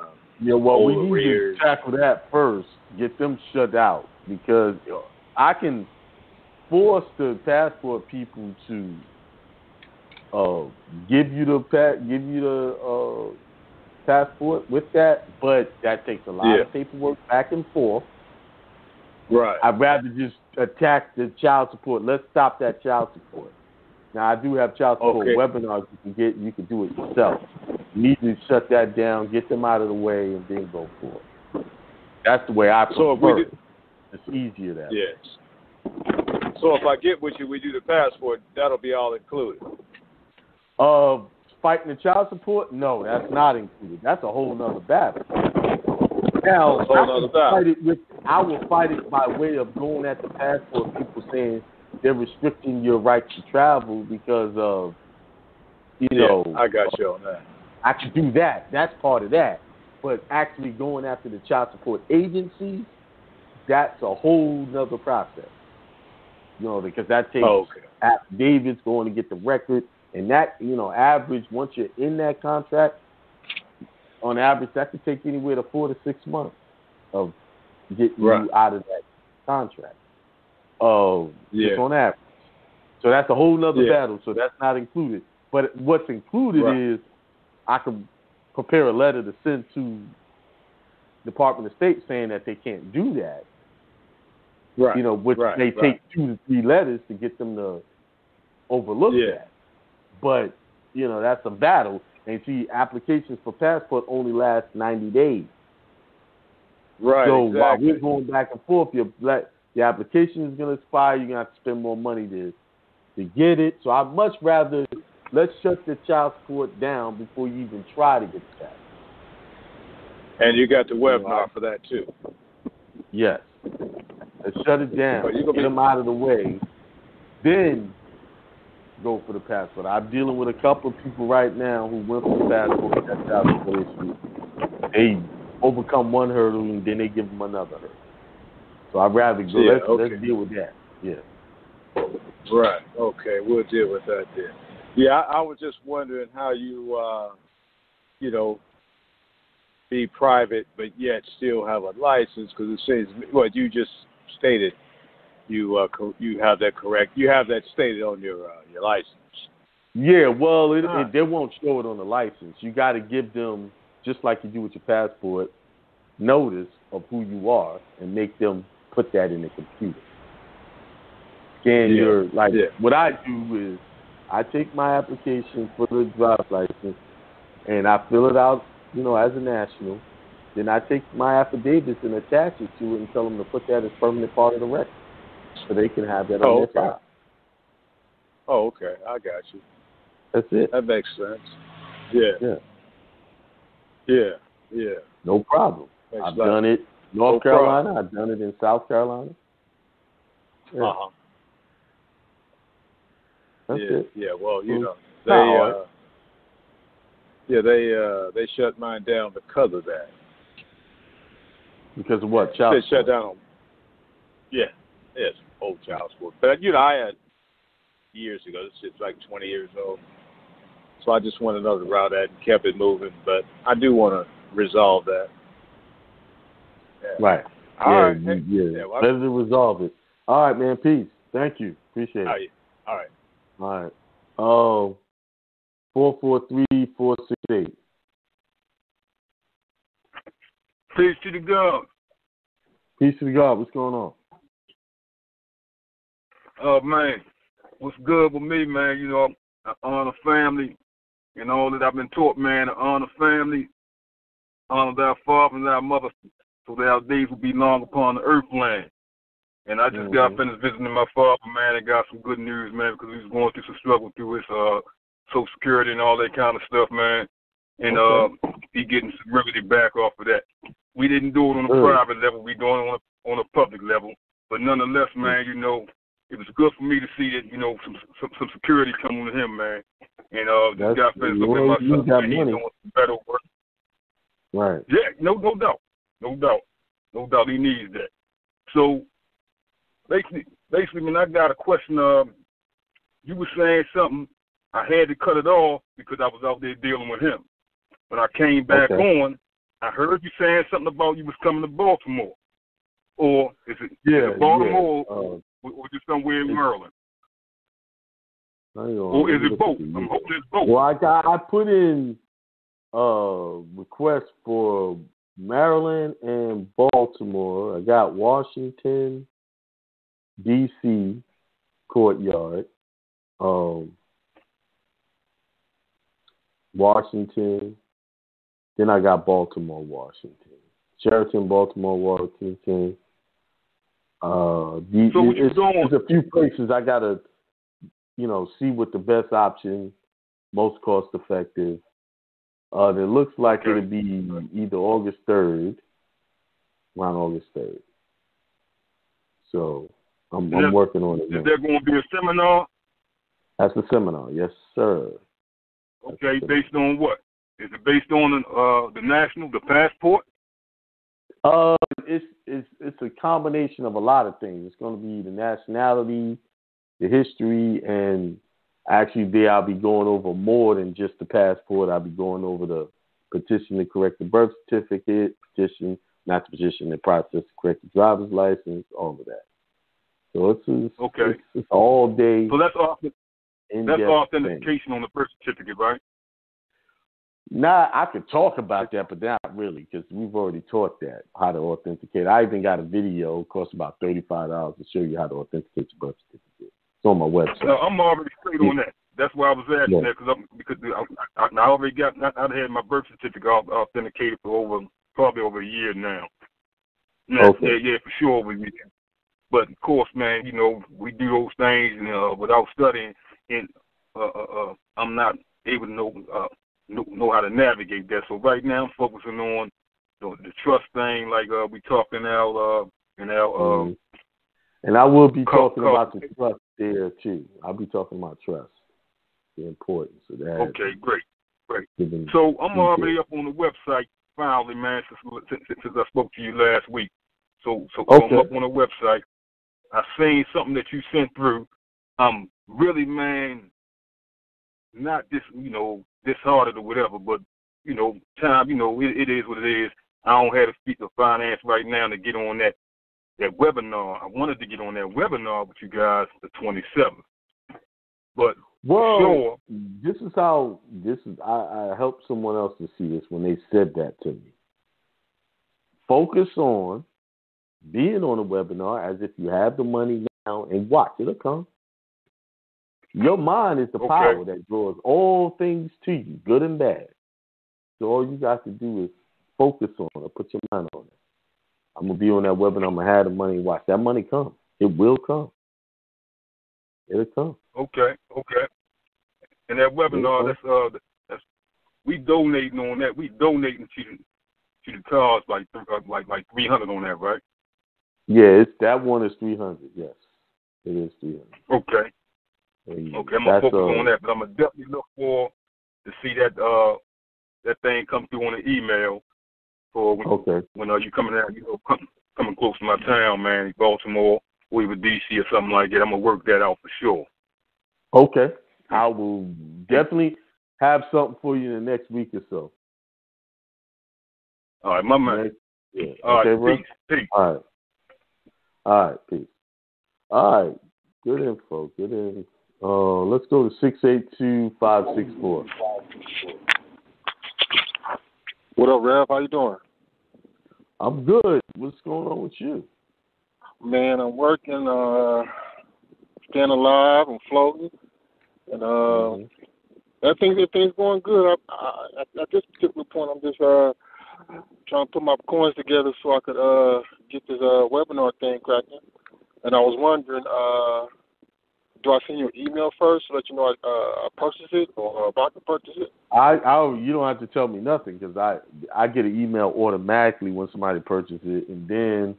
Oh, okay. Okay. Yeah, then once you pay for it, I'm gonna send out an email giving y'all instructions because y'all need to have some stuff on hand.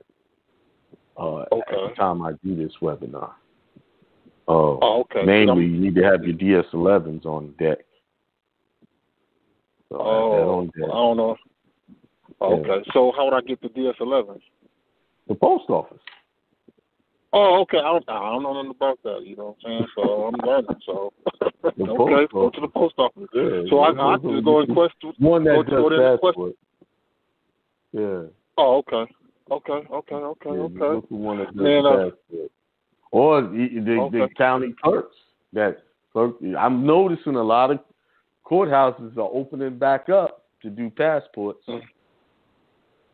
Mm-hmm. So the DS11 is part of the webinar, right? As far as the CPN and all that. Learn how to fill it out. The DS11. Oh, you don't have your own DS11. Oh. I'm gonna show you how to fill it out. So I can just go to the post office tomorrow and just go request and ask for it. Yeah, get you a few of them just in case you make mistakes. Okay. Get several. Yeah. That's what's up. Hey, Rev, man, you got me excited, man. My spirit is so happy, man. I can't get no sleep at night, man. Well, when you ain't sleeping, you need to be working on something. That's what I'm working on. Yeah, you're right. Exercise and get your mind right and all that kind of good stuff. Well, it don't have to be exercise. Just go read something that's going to help you. Right. I do. When I'm up and I'm anxious, I go and read something. And I read, I get some new information, then I feel good, I go back to sleep. Okay, I got you, Tempo. Okay, well, I guess I've been doing that, but I guess I'm excited, man. I'm excited what you're about to do in a few months, man, in a few weeks, whatever. And, man, we're going to do commerce, man, and I'm excited about our you know what I'm saying, hopefully a partnership in some kind of way. Okay. Well, I'm excited for you as well. Just get it done. So you got me on that, that's right. You got me on that prayer list, right, still? The what? Yeah. I already did that. Okay. Well, that's why my spirit ain't getting no rest. That's what I did. That things are bubbling. That out. I'll just let you know. I don't do no long ritual. I just read off what you tell me, and then say so be it. Boom. Send it up there. You don't have to have a long drawn out prayer to get what you want. You just know what you want. I already got my affirmations. Short and sweet. Yeah. Boom. So be it. So be it. done. That is. Yeah. Well, but I ain't gonna hold you. I just want to say I love you, man. Thank you for all your help, Rev, and thanks for everything. All right, you're welcome. Thank you. Thank you, bro. Man, when in the Bible, God, when He made something happen, He just said, "Let it be." Boom. Let it be. Go therefore and have dominion over all things. There's no long, drawn out dissertation about what you want. Just say it's already. Listen, everything you have and want and desire is already yours for the taking. The only reason why you're not touching it or you can't see it is because there's some form of lack or there's some form of desire or idea that you don't deserve it. Once you know and you just feel like you deserve it and you match the feelings with it, the excitement with it, that's what the Bible talks about, giving praise and everything, giving thanks. You know you deserve it, it happens. You got to speak as if you deserve it and be thankful for it, that it's done. Everything's done. It's just that it just takes time to catch up with this physical 3D dimension. See, but as you elevate your consciousness to the higher dimensions, things come to you quicker. Like me, and that's a catch-22 because just like good things can come to me quick, bad things come to me quick. Now that my consciousness is raised, I got to be careful what I think on, what I dwell on, because boom, as soon as there it is, I'm seeing it.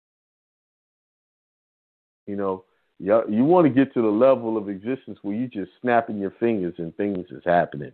And some of y'all on the lower or on a different vibration, not trying to insult you to say you're lower, can't imagine or understand what I'm talking about.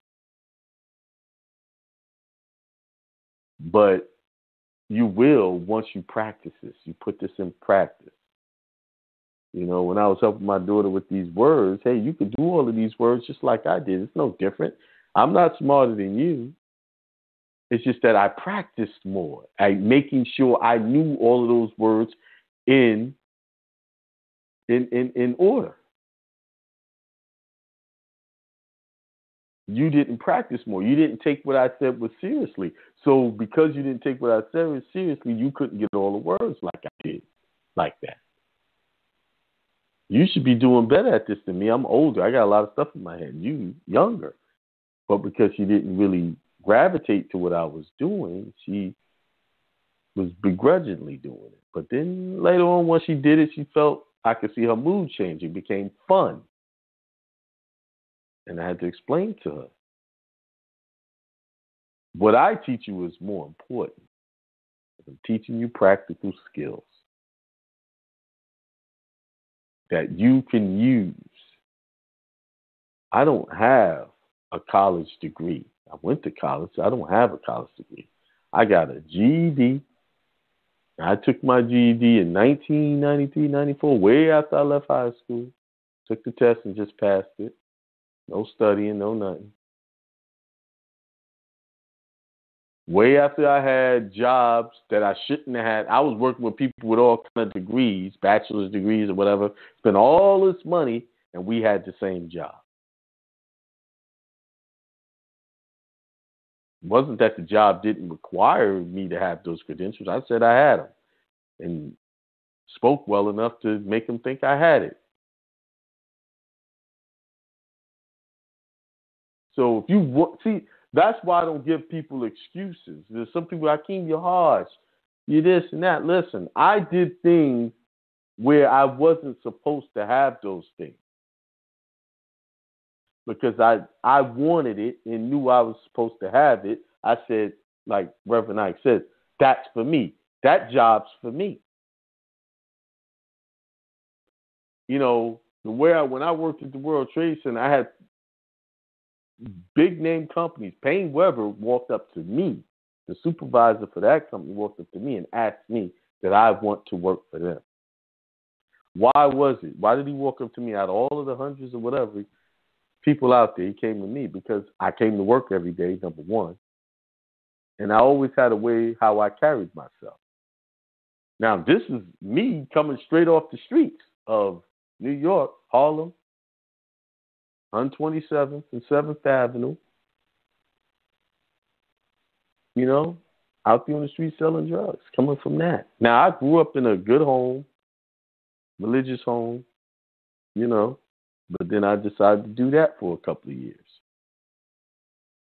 But listen, nothing is impossible for you. Once you set your mind to what you want to do, lock in on it, and don't let no one stop you.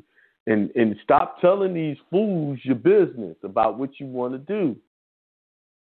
Now, I talked a little bit about business on here just for the sake of helping people know where I'm going, but I guarantee you there's going to be some hate coming behind it. I'm used to it now because that's part of me growing and getting bigger. Now I hear, oh, whatever. I'm walking on water on that one. You know, you got to spend your time talking about me. That means you ain't got nothing worth talking about as far as teaching anybody or anything else. If you thinking of me trying to discredit me, you ain't got nothing to do. Listen, people need to get busy taking care of their business and taking care of their prosperity, because that's what I'm doing. I don't care about everybody else's business. All right. Oh, where are we? Let's go to 919-492. Peace, God. Good evening. Peace to God. What's going on? And I just came out one of the best vacations of my life. Well, actually, the best Yeah, vacation. I saw you on Facebook. Y'all was in, where were you? Man, I went to the British West Indies, Grand Cayman Islands. Oh, man, that sounds good. How was it? Yeah. Man, it was awesome. I thought I died and went to heaven. Oh, man. I like awesome. to hear that. I like that. Good. We visited this castle, St. Pedro Castle. Mm-hmm. It was the first historic building on the island. And they had a lot of historic, fought slavery information with that. And I thought it was very interesting. Right. Yeah. A lot of people didn't get to go to, though. It's a big island. But, you know, you can go around in a couple of days. Mm-hmm. Good, man. Good. That's good news, man. You had a question for me? Yeah. I just make a comment with it. I've been researching these land claims and land patents for years, man. And I'm following what you're doing right now. I'm following it. I think you hit on something with that whole nationality. Mm-hmm. Oh yeah. I've been studying that for a minute. Yeah, you definitely own something right there. Oh yeah, I know. But it all unfolds in time. It'll all unfold in time. Oh yeah. I have no doubt. I'm just sitting back with my feet up and with my head resting on my head, back of my head, like, oh yeah, it's all happening the way it's supposed to happen. Life is great. No doubt. Yeah. Keep doing what you're doing, and business picking up. Thanks for putting out prayer for that, and yeah, I'm glad to hear it. Keep up the good work. All right, man. Peace. Thank you. All right. Peace, God. Man, he make me want to go on another vacation. Grand Cayman. Woo. Sounds good. All right, 443-468. Peace. Peace to girls again. Hey, man, I just want to go ahead and touch base on something I neglected to say when I just got off the line with you. Is I've been practicing those affirmations as well. Because I know for sure that they work. This comes from like a Christian perspective, man. I was doing this when I was about like 16 years old. I was up in the caves or whatever. And I, reading this book. This is a European called positive thinking gives. I may be misquoting it, but positive thinking gives powerful results. Something on that nature. So I know it worked, man, because I read it and I started, practicing it. And everywhere I went with it, it was working for me on every kind of level. So what I did, man, I started revisiting that. So right now, I try to say to myself every morning, and this is on a positive note, taking something positive, that I'm wealthy, rich. Right. And that's my intent. And that's what I declare to be. Right? So I've been getting like a good feeling about it. I hadn't been seeing the results of it immediately like that.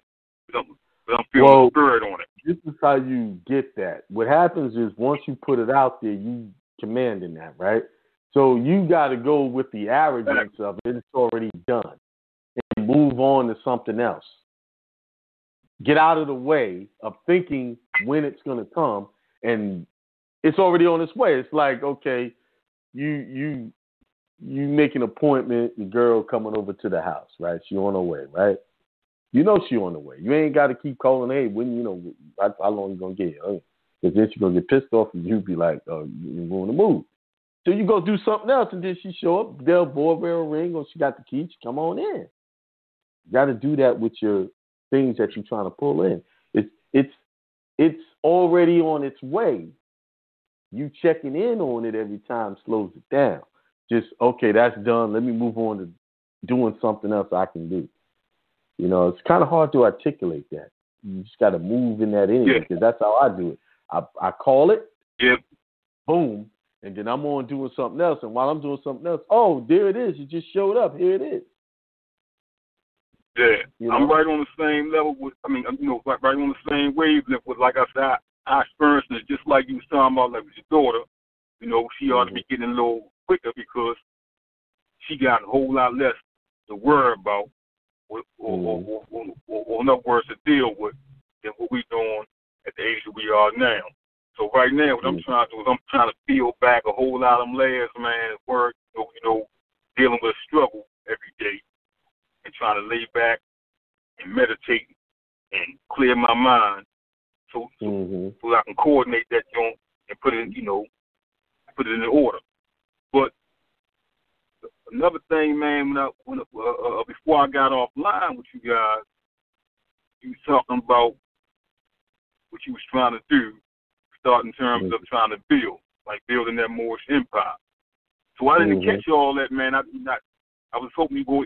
I know I can go back and look at the, go back and pull this program up, this show after it's gone off or whatever. But what were you touching on? What was you touching on? Like coordinating with like-minded individuals and trying to go in. What we were talking about is setting up the business credit and helping people get their credit up to a certain level so that we can all collectively get in on a bigger business. That's what we were talking about. Right. Okay. Long and short. I also, man, I was looking at, and I know I spoke to you about this earlier, like in a consultation, like using, for those of us who are still out there working in the public and have like a retirement thing going on, and I was saying about going using that money pretty much like cash myself out totally to try to reinstate on my mortgage and all that. But you kept emphasizing on using that money to kind of build a little bit. And I'm going to get back with you on that because I still hadn't made that call to talk to him about this thing, but I'm going to find out whether or not I can use that money for investment purposes. Right. And so, for those of us who are still like, got 1 foot in and 1 foot, and trying to function on 1 foot out on a private level, I'm going to call back and let you know how that came, how that panned out. Because if it pans out, I didn't try to invest in gold and all that before. But I'm thinking like right now, and, it's like you got that call it marijuana, we can call it hemp or whatever, to take it outside jurisdiction. But what you think about investing in things like that, in the herbs? Yeah, I've looked into that. That's one of the things I'm looking at. That's a lot to that. Because my thing is about trying to go in, regulation. Even outside of that, my thing is about to go in and just grab land up. That's where it's at right there. That's where it's at. With the land. Right. Because with that, man, it's a lot of commerce and dealing like that. Mm-hmm. But I just want to throw that out there a little bit. And maybe, man, I'm going to go ahead and set another conversation up with you, man. Maybe we can go ahead and talk about that. But before I even get there, man, you know, I got mega things to get with in terms of what we're talking about with the nationality, the trust, the whole nine. Because right now I'm still like, I've been dealing on this wave for probably about 2 years now. 2 years solid when I got involved. So I still got a whole lot of cleanup to do in terms of getting the status, getting the status straight and everything else. And like and like the cat was talking a little earlier about the driver's license and all that kind of stuff, man. So I'm gonna go ahead and set a consultation back up with you, man, and go ahead and try to get with you. Right now I'm gonna go ahead and just focus on making those webinars and definitely that seminar. Okay. With that, man, I'm just saying peace on it, all right? All right, peace, bro. All right. Good. Well, that's it for me tonight. See y'all on Thursday. I'm going to have a recording from the IRS on Thursday. Very interesting call. And it reveals a lot about the power of the IRS. So, I'll see y'all on Thursday at the More Empire Building Show. Tomorrow morning, 10 a.m. will be Solomon's Temple. Solomon Leon talking about health remedies. Then Friday, it will be Akeem L. Jr., Freedom Fridays, as usual. And again, on the 27th of this month, we will be doing the National Passport webinar. Go to my site, AkeemL.com, secure your spot. I'm only taking a small number of people to do that. I'm not opening it up to a bunch. It's just a small number, so grab your seat and get on that webinar. Working on some seminars for August. I'm not doing any seminars in July as well. Just my spirit just didn't want to do it. I thought I would. I was going to do something, then something just said, nah, don't do it. I guess there's something I need to see before I do a seminar that I need to work, so that I could bring y'all some fresh information. And that's usually how it goes down. When my spirit backs me off, I'm listening. I'm obedient to that voice inside of me. The higher me, I'm obedient to it. You guys need to learn how to become obedient to your higher voice. You guys are getting inspiration, things to do, and you sitting back and letting people discourage you, or you're letting yourself discourage you. Remember, the biggest battle you will always have is with yourself.